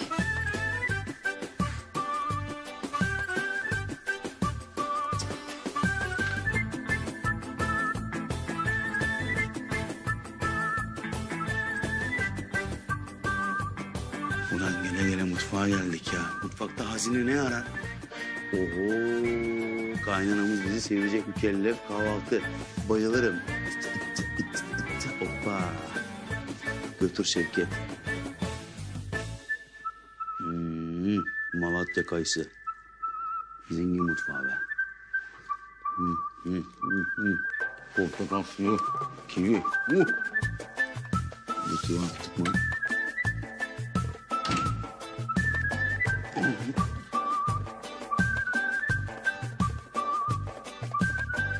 Oh be sonunda kurtuldum şu manyaktan.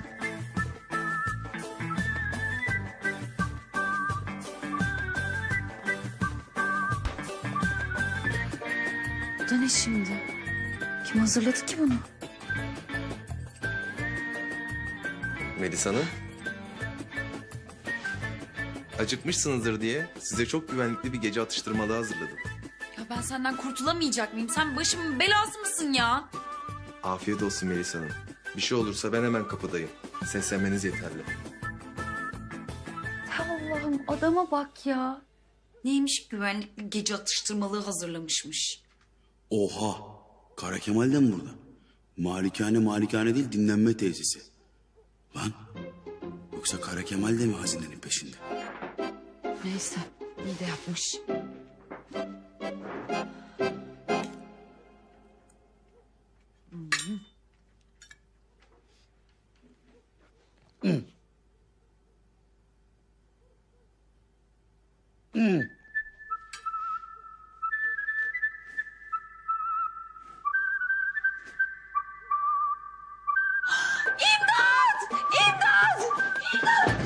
Melisa Hanım.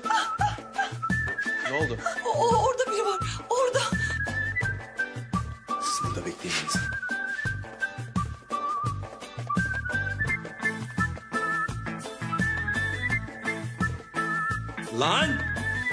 Selamünaleyküm. Sen de kimsin lan? Melis Hanım'ın mutfağına girip canına mı susadın? Bir dakika. Yoksa sen şu herkesin bahsettiği Akıncı lavuğu musun? Ya kardeşim ne akıncısı ya? Hepinizde bir fantastik kurgular, bir kahramanlıklar. Bu ne ya? Ben sıradan bir vatandaşım kardeşim. Lan oğlum sıradan vatandaşın gece gece milletin mutfağında ne işi var? Anlat bakayım evladım ha? Hah, hay Allah razı olsun. Çok doğru yere parmak bastın. Şimdi uyandım bak. Uyandım derken aslında uyuyorum ben. Bak uyuyorum. Evde uyudum, burada uyandım. Nasıl geldim anlamadım. Neyim ben? Uyur gezer. Var mı kardeşim bir doktor be? Ha? Göstersek beni, bir tedavi ettirsek. Merak etme. Doktorun tam karşında duruyor. Şimdi benim yöntemlerimle biraz seninle doktorculuk oynayalım. Tamam mı? Harbi mi? Ulan ne adam be. Helal olsun, görüyor musun? Bak gerçekten çok mutlu oldum. Boşuna dememişler. İyi olacak hastanın doktor ayağına gelir diye. Bak görüyor musun? Gerçi ben senin ayağına geldim ama doktor hasta. Kes lan! Hasta etme oğlum adamı. Şimdi anlarız. Sokrat'ın adamı mısın ne... Çıkar lan şu maskeyi. Çıkar lan! Lan! Ya öyle desene, zaten sıcak bastı. Şevket. Selam Melis, ne haber? Sen ha? Oğlum sen şu gevşek kertenkelenin gevşek kankası değil misin? Yani şimdi... Kanka kısmı tamam da... Gevşek kısmı çok olmadı. Hoppa! İstop! İmdat! Kardeşim! Lan! Yardım! Yardım edin lan! Adam öldürüyorlar! Kardeşim! Niye kaçtığını sanıyorsun? Hoş! Dur. Ne yapıyorsun kardeşim? Bırak şunu. Seni benim elimden Feriştah kurtaramaz lan. Ya kardeşim bak. Ya bir dur. Kara Kemal misin? Nesin? Bir bırak şu adamı. Olmaz. Kulağını keseceğim. Cezasını çeksin. Hoş! Kardeşim ne diyor ya? Ya ne meraklısın ceza kesmeye. Allah Allah. Bırak şu adamı diyorum. Klip alsana. Hem senin birikmiş cezanı da keserim böylelikle. Tamam yeter. Evde kavga istemiyorum. Bırak. Bırak dedim. Ama Melis Hanım. Ya, tamam bitti. Yürü Şevket, yürü. Başımın belası. Yürüyoruz lan zaten. Ne biçim adamsın sen ya? Bana bak Şevket. Bir daha malikanenin etrafında görürsem seni harbiden kurtarmam. Veririm Kara Kemal'in eline, tamam mı? Artık keser, kulağını mı keser, nereni keserse kessin yani. Görüyorsun bak herifte ne vicdan var ne bir şey yani. Kardeşimsin. Biliyordum beni var ya kurtaracağını. Beni onların eline bırakmayacağını biliyordum. Kardeşimsin, kurtarıcımsın. Söz. Hazineyi bulayım. %50'si senin kardeşim. Şevket, hazineni benim başım belaya sokturtma gece gece. Hadi yürü. Yürü! Kardeşimsin. Her daim kardeşimsin. İyi bak kendine. İmdat. Kurtarın beni. İmdat. Kurtarın beni. Melis Hanım.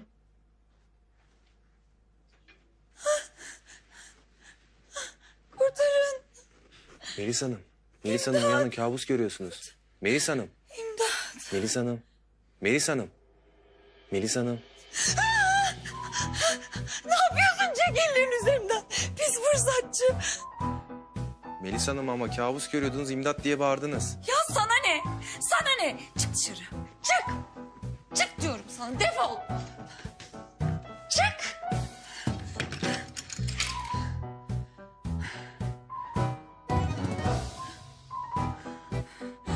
Allah'ım nasıl kurtulacağım ben bu adamdan?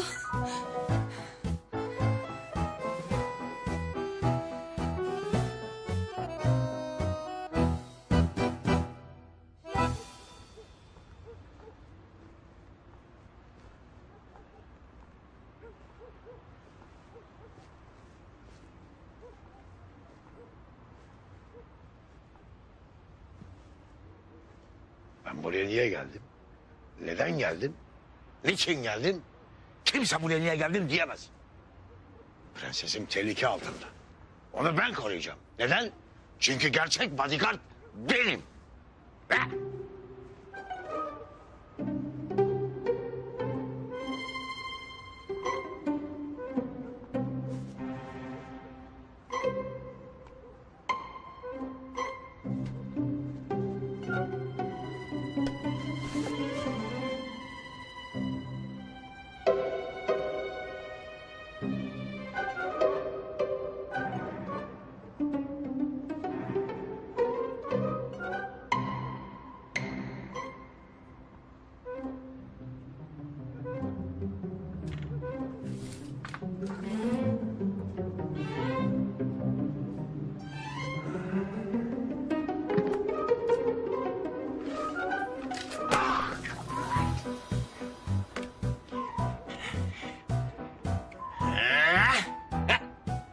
Şimdi tam oldu be.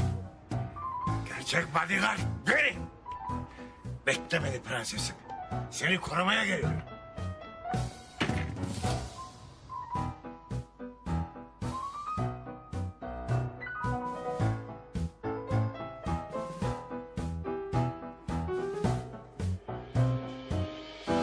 Gerçek bodyguard benim. Prensesimi korumaya geldim.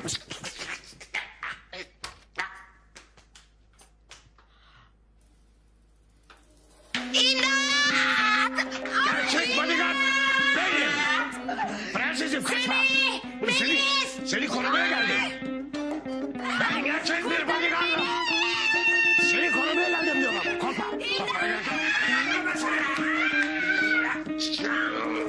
Ben senin bodyguardınım. Anne! Canım! Ay tatlım beni bu adamdan kurtar. Baba. Oğlum. Ya baba senin ne işin var burada ya? Hiç öyle geçerken bir uğrayayım dedim. Ya ben gerçek bir bodyguardım. Prensesimi korumaya geldim. Ay prensesim diyor ya prensesim. Yapıştıracağım böyle var ya. Melis beni bundan kurtar ne olur. Ne oldu anne? Bak İstanbul'un en iyi bodyguardının babası. Ya olur mu o meczup. Ben meczup değilim. Gerçek bir bodyguardım ben. Ya baba bizi rezil ettin ya.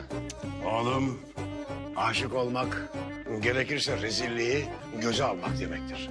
Ne kadar rezil olursak o kadar aşığız demektir. Ya baba bu ne hal ya? Ne hallere düştün kurban olayım bir kendine gel ya. Sus saygısız, sus. Yetti bu saçmalık. Babanı da al hemen defol gidin bu evden. Bir daha da rahatsız etmeyin bizi. Hadi Peki Melisa Hanım ben babamı bırakıp hemen geri geliyorum. sakın geri dönme sakın. Bırak beni, bırak. Aşkım ben seni korumaya geldim. Seni aşkın pamuk kanatları arasında sarıp sarmalayıp saklayacağım. Kimse sana zarar veremeyecek. Seni ben koruyacağım. Çünkü gerçek bodyguard benim. Gerçek bodyguard benim. Teke defol git. Azgın teke. Tamam anne tamam gittiler. Ay başım sürekli böyle dönüyor. Ay döndürüyor bu adam başımı. Kaç kere söyledim bu kızdan uzak duracaksın demedim mi? Ya baba kurban olayım niye böyle yapıyorsun? Bir kendine gel ya. Allah Sus! Bak hala konuşuyor. Bir gönlüne söz geçiremedim be. Bir sor niye, neden, niçin? Sor bakayım sor. Neden baba? Güzel. Çünkü ben o kızın anasını alacağım da onun için. Anlaşıldı mı? Hele çık. Bir daha seni buralarda görmeyeyim. Ayağını kırarım valla. İkisini birden kırarım hem de.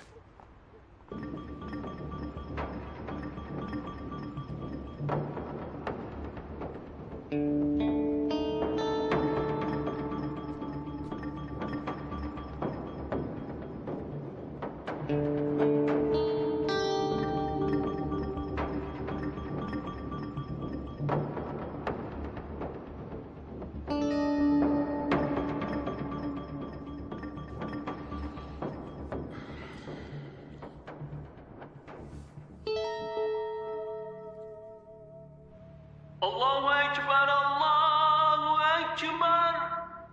Allahu Ekber, Allahu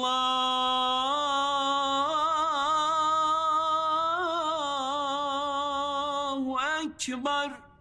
Eşhedü en la ilahe illallah. Eşhedü en la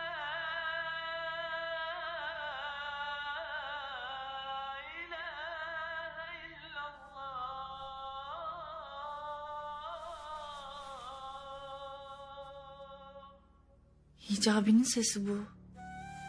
Eşhedü enne Muhammeden Resulullah.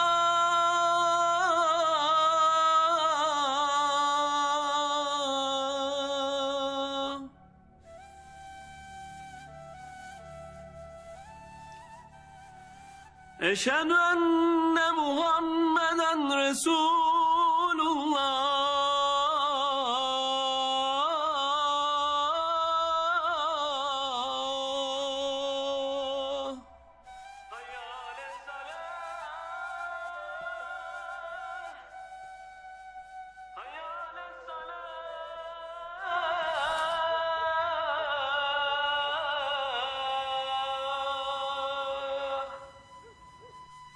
Hayyalel felah.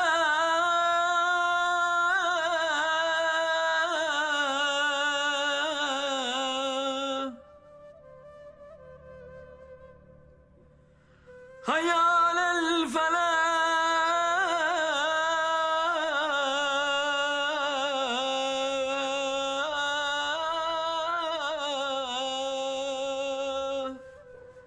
Esselatu hayrun minen nar.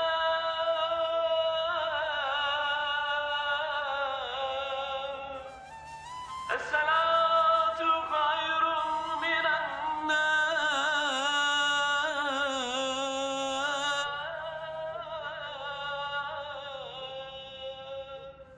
Allahu Ekber, Allahu Ekber. La ilahe illallah.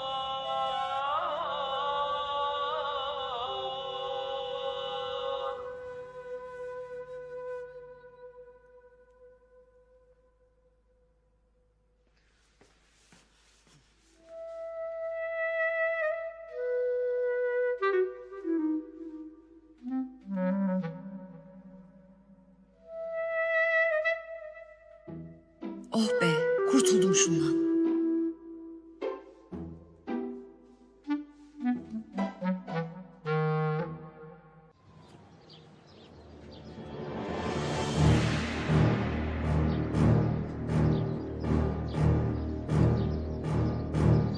Şimdi göreceksin. Bodyguard tutup adam da öldürmek neymiş? AVM ihalesine girecek mecalin kalmayacak.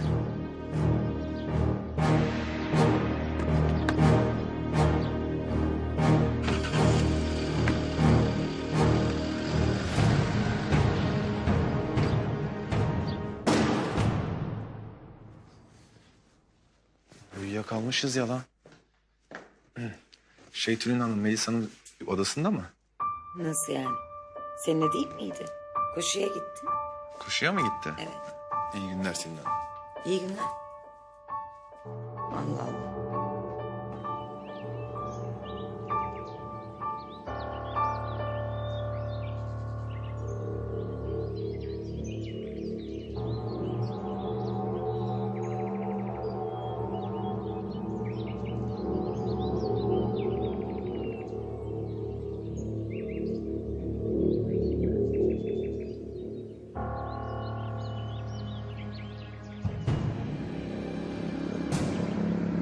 Nasıl korumasın lan sen Kara Kemal? Nasıl bırakırsın Melis Hanım'ı tek başına?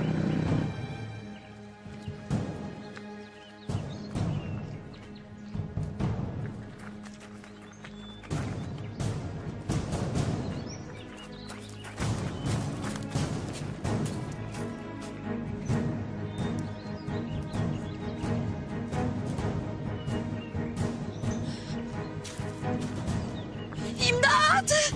İmdat! İmdat!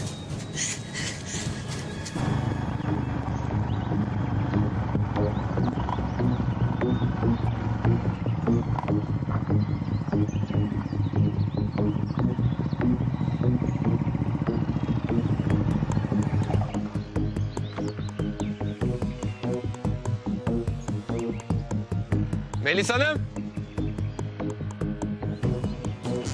Acaba ne tarafa koştu ya?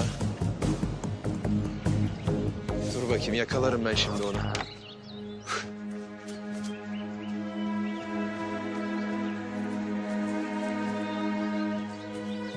İmdat! İmdat! Ne oluyor lan orada?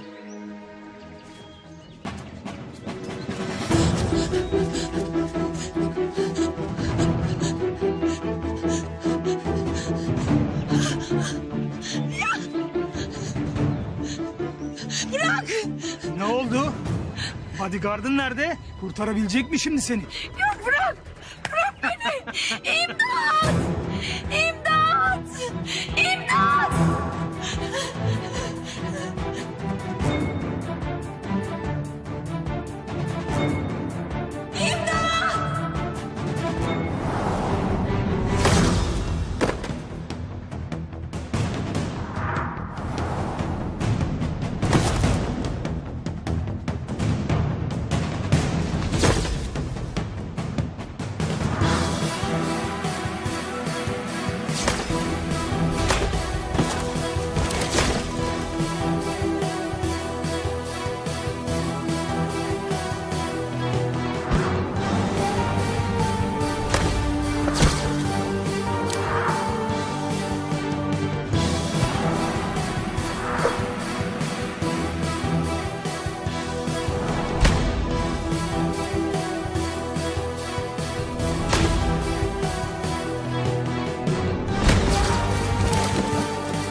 İyi misiniz Melis Hanım?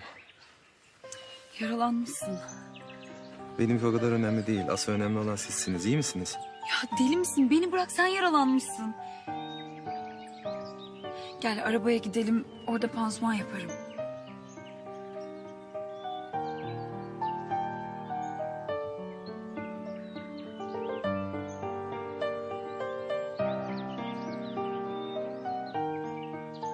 Pislikler.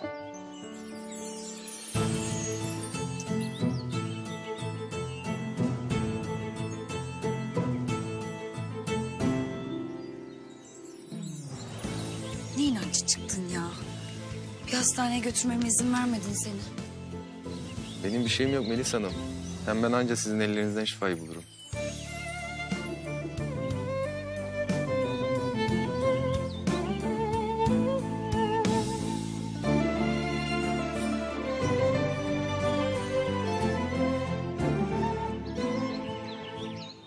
Özür dilerim Melis Hanım. Sizi yalnız bırakmayacaktım. Hepsi benim hatam. Susar mısın?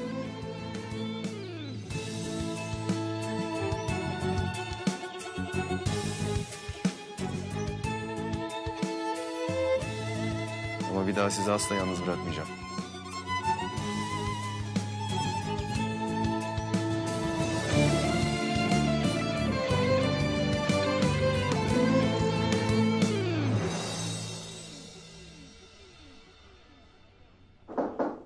Gel. Çaylar geldi. Nerede kaldın be oğlum? Açık mı benimki? Açık açık amirim. Eyvallah. Ya amirim biz bu Sokrat'ı yakalamak için uğraşmıyor muyuz? Bu Akıncı nereden çıktı ya? Yukarıdan çok büyük baskı var. Akıncı'yı istiyorlar. Allah Allah. Ya amirim bizim düşmanımız Sokrat. Bu Akıncı bize ne yaptı ki? Hatta bu Akıncı iyi birisi. Gizem Hanım'ı kurtardı. Kertenkeleyi kurtardı. Kötü birisi değil ki bu. Hatta bir halk kahramanı gibi bu Akıncı. Hiç kafan basmıyor değil mi lan Levent? Bu Akıncı'nın nasıl bir tehlike doğurabileceğini anlamıyorsun değil mi? Nasıl bir tehlike yaratabilir amirim? Lan oğlum, her önüne gelen kafasına maskeyi geçirip güvenliği sağlamaya kalkarsa ne olur? Ne olur? Kaos olur, geri zekalı. Kaos olur. Emniyeti biz sağlarız. Biz neyiz? Güvenlik gücüyüz. Herkes işine bakacak. Tamam amirim o da işine bakıyor. O da işte bir kahraman olarak işinin gerekliliklerini yerine getiriyor. Levent çık lan dışarı. Çayımı içelim amirim. Çayını da al git. Gürsel abiyle konuştum. Selamlar amirim size. Aleykümselam. Bana söyle yumurta göndersin. Tamam. Ona da maske bulayım, o da maske taksın koca. Peki. Tamam amirim. Çıktım ben.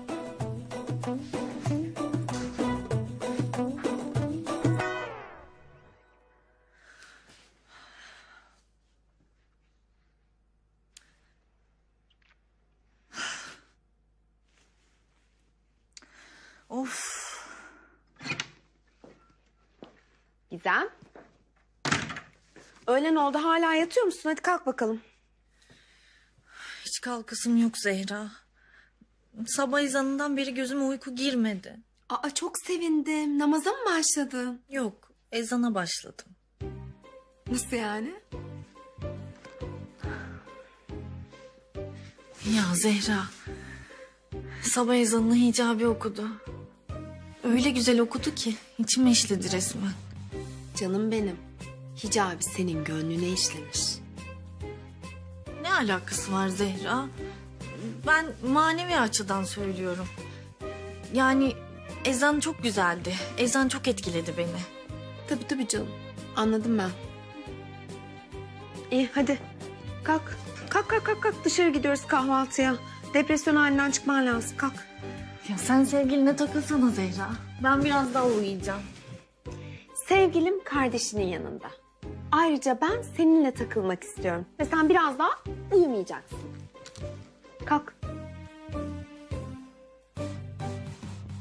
Hem belki Hicabi'yi görürüz. Asla. Yani herkesi görebilirim ama onu asla. Tamam asla. Hadi kalk. Hadi. Vallahi bilmiyorum Mehmetül. Kızımın olduğunu öğreniyorum. Sonra bir anda kaybediyorum. Bir kere bile sarılamıyorum yani. Bir tuhaf. Üzülme sen abi. Şeyma'yı bulacağız. Söz veriyorum bulacağız onu. Nasıl üzülmeyeyim ya? Kızım suratı hiç gözümün önünden gitmiyor ki. Ya bir kerecik şöyle bir sarılabilsem, bir bulsam, bir görsem bari yani. Ne bileyim çok bir şey istiyorum ben ya. Anlamadım ki. Bulacağız abim. Bak gör bulacağız. Ne güzel oldu sana koruma tutmam. Adam senin için kaç kişiyi dövdü. Ya bırak Allah aşkına anne ya. Beni koruyacak diye ölüp gidecek bir gün. Ya daha ne istiyorsun? Senin için kendi hayatını tehlikeye atıyor. Ya of anne ya anlamıyorsun. Bir geberemedi gitti. Nasıl döver bu kadar adamı ya? Tülin Hanım artık çıkabiliriz. Nasıl? Her şey yolunda mı? Her şey yolunda ve kontrolüm altında. Güzel. Hadi çıkalım o zaman. Ay anne ya ormanda yeterince spor yaptım ben gelmesem. Aa tatlım. Beni yalnız mı bırakacaksın? Hadi. Yengeciğim nereye? Pilates'e gidiyoruz. Siz de gelin. Çok teşekkürler. Biz Gizem'le dışarıda kahvaltı yapacağız. Nasılsın Gizemciğim? İyiyim Tülin abla. Gizemciğim ben seni uzun süredir bir yerlerde görmüyorum. Oyunculuğu falan bıraktın sen. Bu aralar biraz ara verdim Melis'ciğim. Niye ki? Tükenmişlik sendromu canım. Setlerde çok yoruluyorum. Yani biraz kendime gelmem lazım. Hadi canım öyle şey mi olur? Seninki aşk sendromudur aşk. Aa neler duyuyoruz Gizem Hanım. Kim bu şanslı erkek? Yok canım ne aşkı. Hayatımda birisi yok benim. Aman hayatımda biri yok benim. Hep böyle derler zaten. Yengeciğim doğru söylüyor ama. Hayatında bir kişi yok, 2 kişi var. Biri Hicabi, diğeri Akıncı. Zehra. Kim bu Akıncı Gizem Hanım? Yoksa sizi rahatsız mı ediyor? Sana ne oluyor? Sana ne? Ya, Gizem'in de mi yakın korumalığını yapıyorsun sen? Yok canım ya yardımcı olmak maksadıyla sordum Melis Hanım. Hadi çıkalım o zaman. Hadi. Karışma bizim işlerimize. Lan! Yoksa bu Kara Kemal'i Akıncı'yı mı öldürsem? Bunun hakkından ancak o gelir. Ben bunu bir Şevket'le konuşayım. Allah'ım aklıma soru da gelmiyor. Beni neyle sınıyorsun ya Rabbim? Bu aşk nasıl bir şeymiş böyle ya?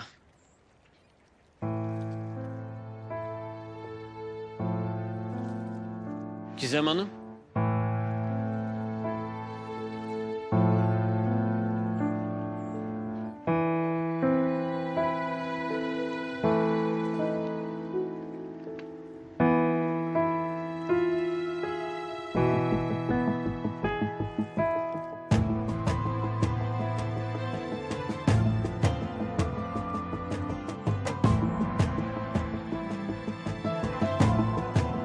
Ne oldu neye bakıyorsun?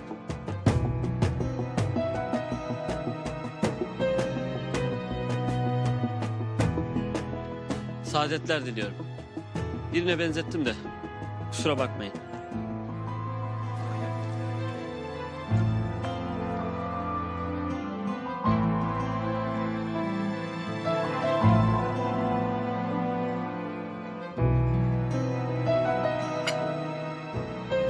Gizemciğim ne iyi ettik geldik değil mi? Daha iyi hissediyor musun? Gizem. İnanmıyorum ya. Bir kızla oturmuş yemek yiyor resmen. Kim? Aa. Bana bunu nasıl yaparsın Hicabi ya? Ne oluyor ya? Ne yapıyorsun sen ya deli misin nesin? Pardon. Pardon. Gel canım. Zehra. Tamam canım benim yok bir şey önemli değil.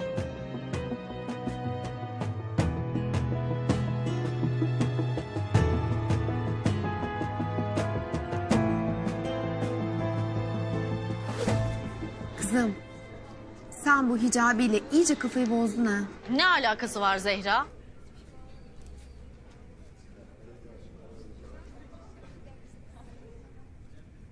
İnanmıyorum ya. Bana sinemaya tek gittiğini söylemişti. Ya hani birlikte sinemaya gitmemiz caiziydi Hicabi? Ne caiz hanımefendi, ne diyorsunuz? Pardon, ben biriyle karıştırdım.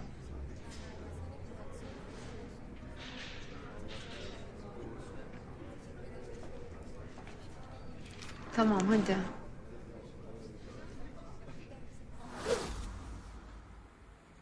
Gizem sen iyice bu hicabiyle kafayı bozdun. Her yerde onun hayalini görmeye başladın. Ne yapacağız? Ne ilgisi var Zehra? Şu an Hicabi karşıma çıksa onun yüzüne bile bakmam.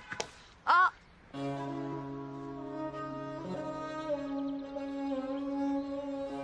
Hicabi? Gizem Hanım. Hicabi?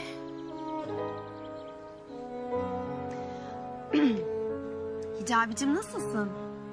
İyiyim Zehra Hanım. Siz nasılsınız? Teşekkür ederim ben de iyiyim. Nereye böyle? Camiye gidiyorum. Vaaz vereceğim inşallah. Gizem. Biz de gidelim mi Hicabi'nin vaazını dinlemeye? Sen zaten hep gidiyordun. Ne alaka Zehra? Ben vaaz dinleyecek olsam Nihat Hatipoğlu'nu dinlerim değil mi? Bunu mu dinleyeceğim?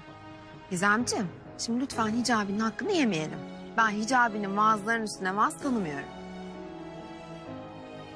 Artık gidelim mi Zehra? Görüşürüz Hicabi. İyi günler Zehra Hanım.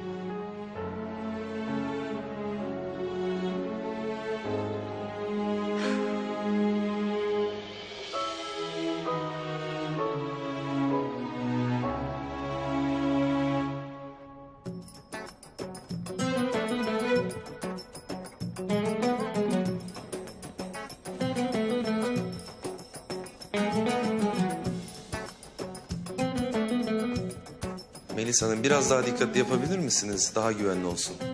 Ya sen beni bir rahat bırakır mısın? Çok biliyor her şeyi.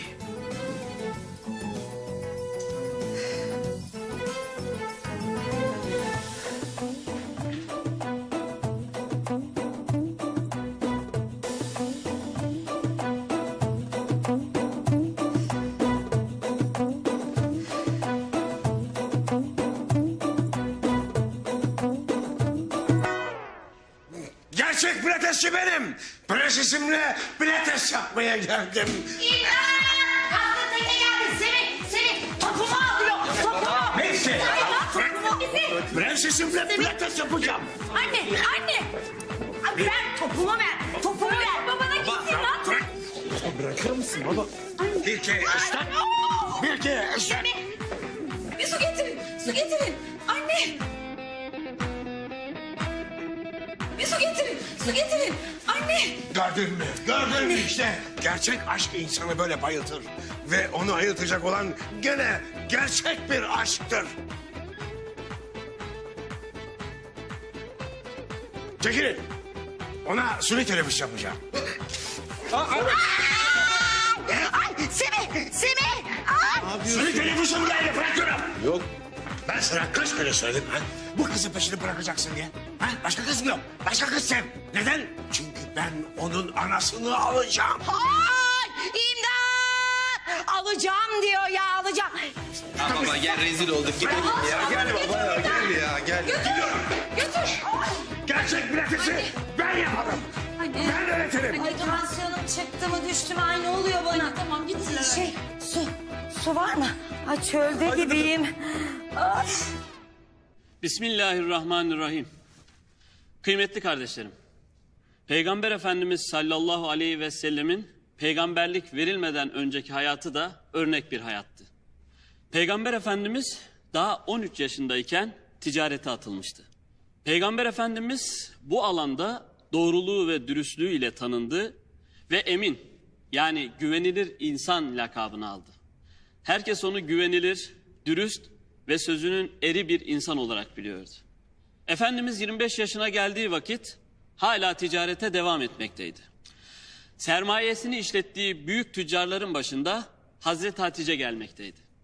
Hazreti Hatice o kadar zengindi ki Mekke'den Yemen'e ve Şam'a kalkan ticaret kervanlarının yarısı tek başına ona ait malları taşımaktaydı. Hazreti Hatice annemiz zengin olduğu kadar cömertti de. Öyle ki halk arasında yetimlerin anası olarak anılmaktaydı. Peygamber Efendimizin Mekke'deki saygınlığı ve güvenilirliğinden etkilenen Hazreti Hatice anamız o sıralarda kaldırmaya hazırlandığı bir kervanın yönetimini Efendimiz'e teklif eder. Efendimiz Hazreti Hatice anamızın bu teklifini kabul eder ve onun kervanını güvenli bir şekilde yönetir. Bunun üzerine Hazreti Hatice anamız daha sonralarda da kervanlarının yönetimini Efendimiz'e teslim etmektedir. Bu süre zarfında onun ahlakından etkilenmiştir. Aslında Hazreti Hatice Efendimiz'deki o nübüvvet nurunu görüp ona aşık olmuştu. Hazreti Hatice Efendimiz'in güzel ahlakına ve örnek davranışına aşık olmuş ve onunla evlenmeye karar vermiştir. Hazreti Hatice birisi aracılığıyla Efendimiz'e onunla evlenmek isteğini iletir. Efendimiz de Hazreti Hatice'nin güzel ahlakından, iffet ve dirayetinden etkilenmiştir ve bu isteğe olumlu cevap verir. Hazreti Hatice sevincinden havalara uçar. Sonrasında Efendimiz ile Hazreti Hatice baş başa görüşürler. Peygamber Efendimiz mahcubiyetinden yere bakmaktaydı. Hazreti Hatice ise sevinç ve heyecan içerisindeydi. Hazreti Hatice Efendimiz'e Muhammed, insanların içerisinde en dürüst, en güvenilir ve en iyi huylu sen olduğun için seninle evlenmeyi arzu ettim dedi. Bunun üzerine Peygamber Efendimiz bu durumu amcalarına iletir. Efendimiz amcaları Ebu Talip, Abbas ve Hamza ile Hazreti Hatice'yi istemeye giderler. Hemen sonra nikah hazırlıklarına başlarlar. Peygamber Efendimiz ve Hazreti Hatice evlenirler. Böylece izzet, fazilet ve saadet dolu bir hayatın temeli atılmış olur. Bu mübarek evlilik tam 25 yıl sürer. Hazreti Hatice 65 yaşındayken dünyaya gözlerini kapar. Şeref, izzet ve iftihar dolu bir hayatı geride bırakır. Hazreti Hatice validemiz ilk kadın Müslümandır değerli cemaat. Allah'a ve Resulüne iman ettikten sonra daima Resulullah'ın yanında olmuş ve bu büyük görevinde ona var gücüyle yardımcı olmaya çalışmıştır. Bu uğurda bütün işkencelere ve çilelere katlanmış ve Mekke'de uzun bir süre boyunca Hazreti Ali aleyhisselam ile tek başlarına Resulullah'ın yanında olmuş, onunla birlikte bütün bir küfür ve şirk cephesine karşı direnmişlerdir. Hazreti Hatice'nin bir başka özelliği de Allah'ın Resulü'nün mübarek neslinin ondan devam etmiş olmasıdır. Hazreti Hatice annemiz Hazreti Fatıma'yı dünyaya getirmiş ve Efendimizin mübarek nesli kendisinden devam etmiştir. Evet kardeşlerim, Hazreti Hatice hayatının bütün yönleriyle iffeti, hayası, takvası, ibadeti, fedakarlığı, Efendimiz'e olan itaat ve teslimiyeti ve Allah yolunda ona yardımı ve yetiştirdiği evlatlarıyla bizler için büyük örnektir. Allahu Teala bizlere ve çocuklarımıza Hazreti Hatice'nin imanından nasip eylesin inşallah. Amin. Allah bizi cennetinde o yüce insanlara komşu eylesin inşallah. Amin.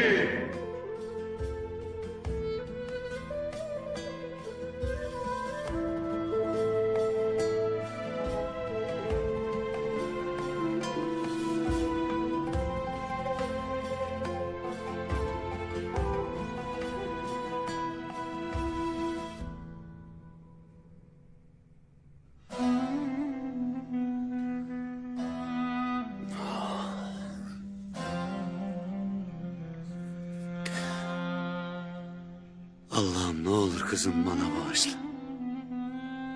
Ona bir şey olmasına izin verme.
Kim lan bu?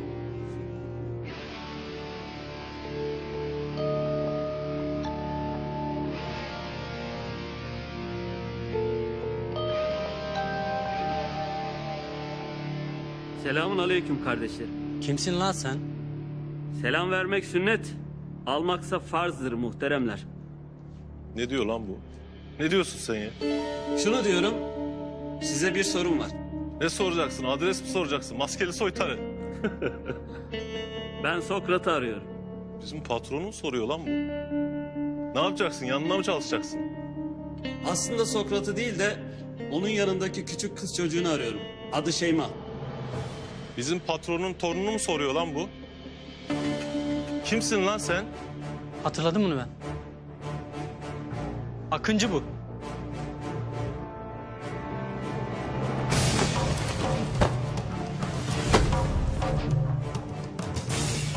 Bakın kardeşlerim, sizinle bir işim yok. Sizi dövmek istemiyorum. Durduk yere adam dövmek caiz değildir.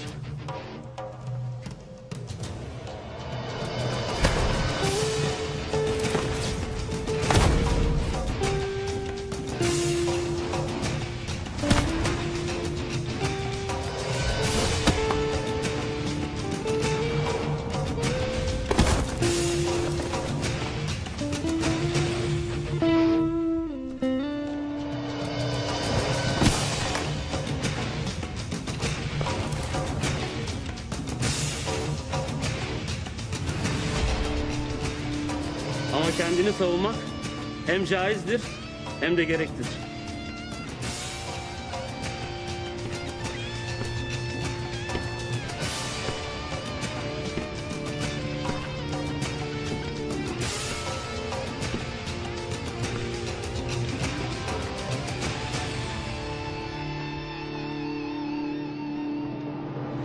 Selamünaleyküm arkadaşlar.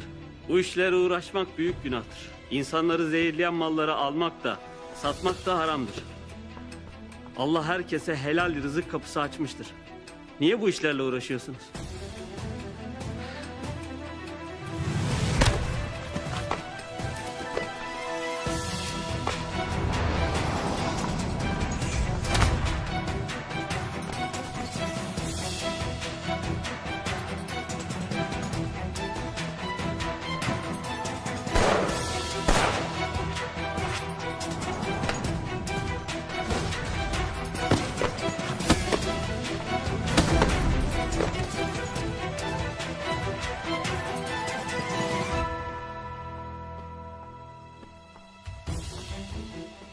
Anlaşılan kardeşlerim, siz pek nasihatten anlayacak gibi değilsiniz ha?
Sevgili kardeşlerim, Allah çokça tövbeleri kabul edendir.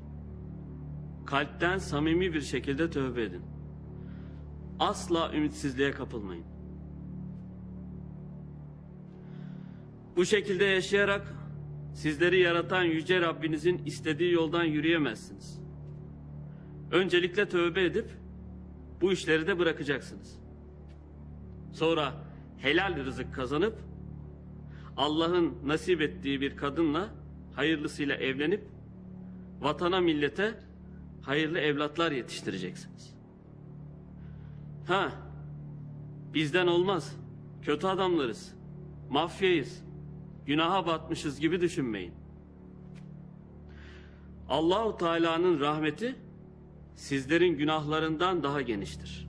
Siz iyi niyetinizle ona yönelin, o kalplerinizi imanın nuruyla yeşertip sizleri doğru yola iletecektir. Allah-u Teala engin merhamet sahibidir. Bizim çok günahımız var. Allah bizi neden affetsin? Biz cehennemliyiz Akıncı hocam. Sevgili din kardeşlerim, en büyük günah Allah'tan ümidi kesmektir. Allah-u Teala kendisine dönen kulunu yalnız bırakır mı? Sizler Allah-u Teala'ya bir adım atın, o sizlere 100 adım atar.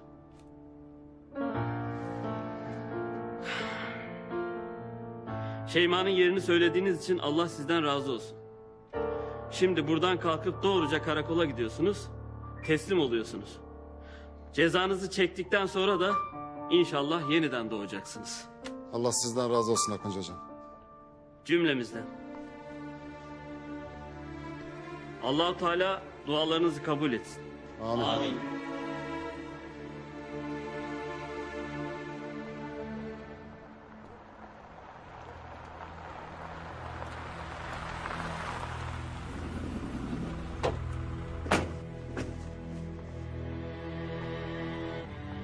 Hocam, kızınızın tutulduğu yeri bulduk. Hadi gidelim.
Babam ne zaman denizden dönecek? Yakında dönecek bebeğim, tamam. Sen hiç merak etme. Bana ne? Ben babamı istiyorum.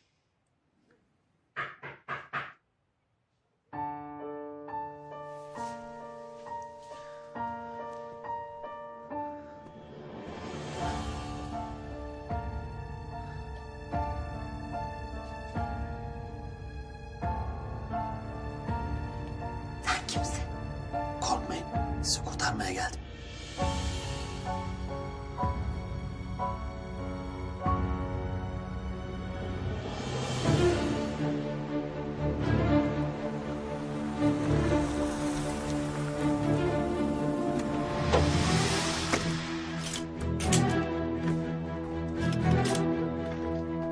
Kenan Bey. Ben böyle gideceğim. Tamam biz de böyle gidiyoruz hocam. Sen burada kal.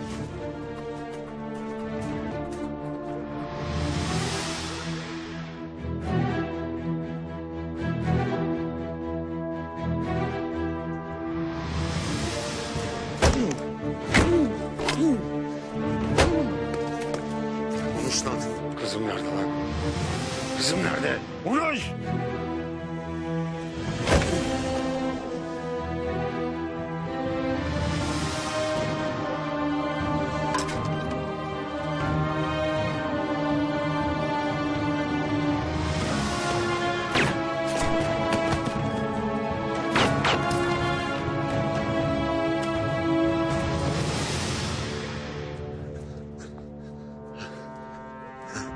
Şeyma.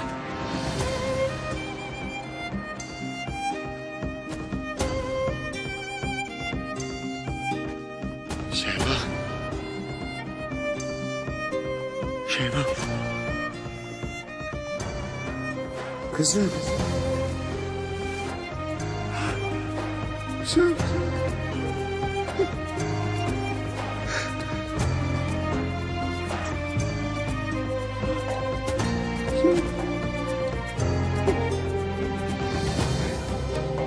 Kızım.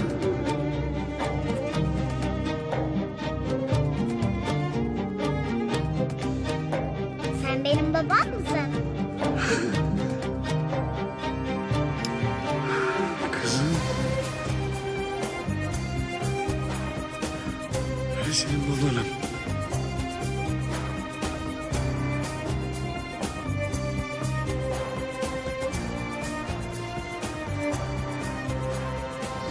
Akıncı nerede? Bilmiyorum, şimdi buradaydı. Bir anda kayboldu. Hocam gitmemiz lazım. Tamam. Tamam gideriz. Gel kızım. Tamam gidelim. Gidelim.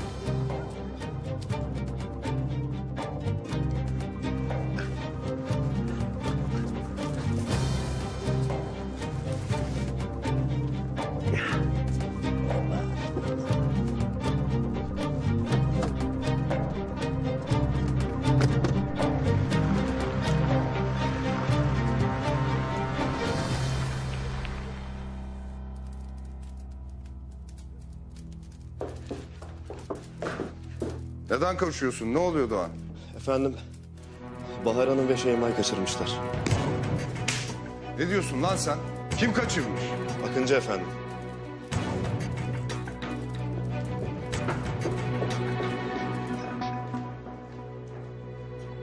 Kapat, kapat.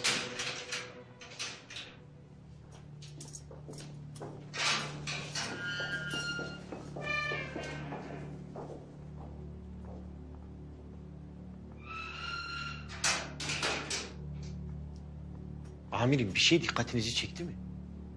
Ne lan? Mafya hep bir örnek giyiniyor.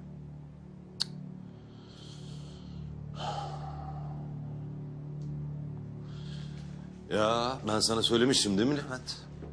Bu Akıncı çok tehlikeli biri diye. Ya neden öyle düşünüyorsunuz ki amirim? Bence Akıncı bizim yanımızda. Yani bu adamlar kendileri buraya tıpış tıpış geldiler. Ayrıca dini bütün birisi. Hepsini tövbe ettirtmiş. Uyuşturucunun yerini söylediler amirim. Allah Akıncı hocamızdan razı olsun. Bizi kötü yoldan kurtardı. Tövbe ettik. Bakın. Hala anlamıyorsun değil mi Levent? Oğlum her önüne gelen maske taksa, adam dövse, vaaz verse ne olur? Ki ortalıkta suçlu kalmaz amirim. Bilemedin gerizekalı. İstanbul'un her yeri adalet dağıtan maskeli, kimliği belirsiz adamlarla dolar. Ortalıkta asayiş diye bir şey kalmaz. Yürü gidiyoruz. Bir dakika amirim. Ya siz bu kıyafetleri neden alıyorsunuz acaba?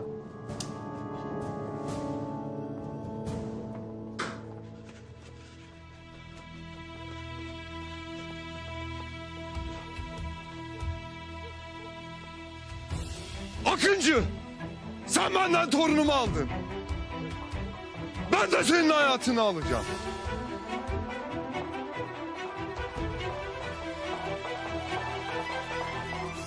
Emredersiniz amirim. Emredersiniz. Tamam amirim.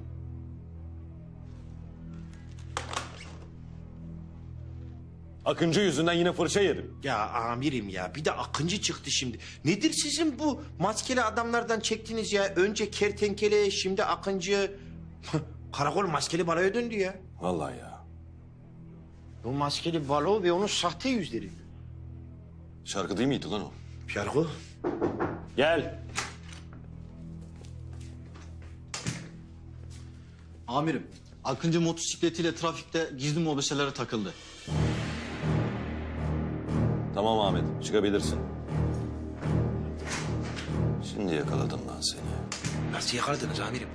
Mobeseleri yakalansa da maskeli. Konuşma lan.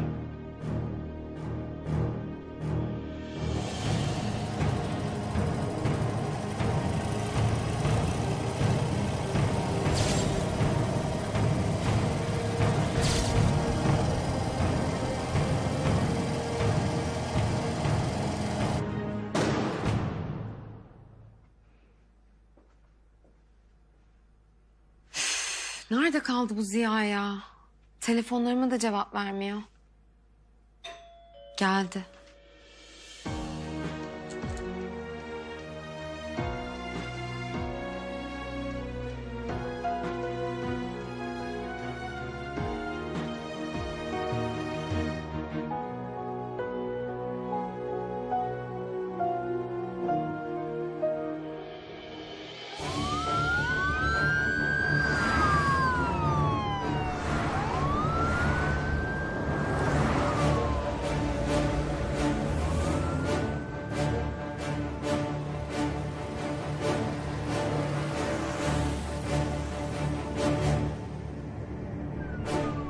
Şimdi o maskenin altında ne sakladığını göreceğiz bakalım Akıncı.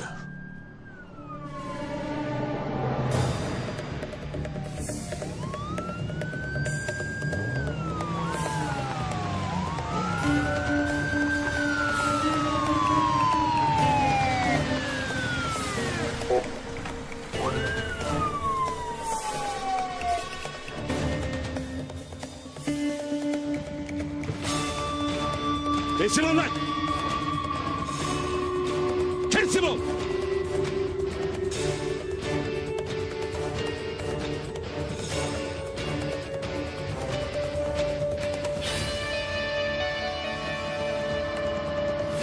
Şakma örümcek adam.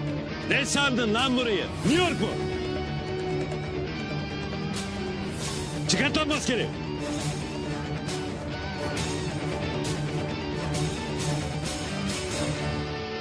Çıkart lan.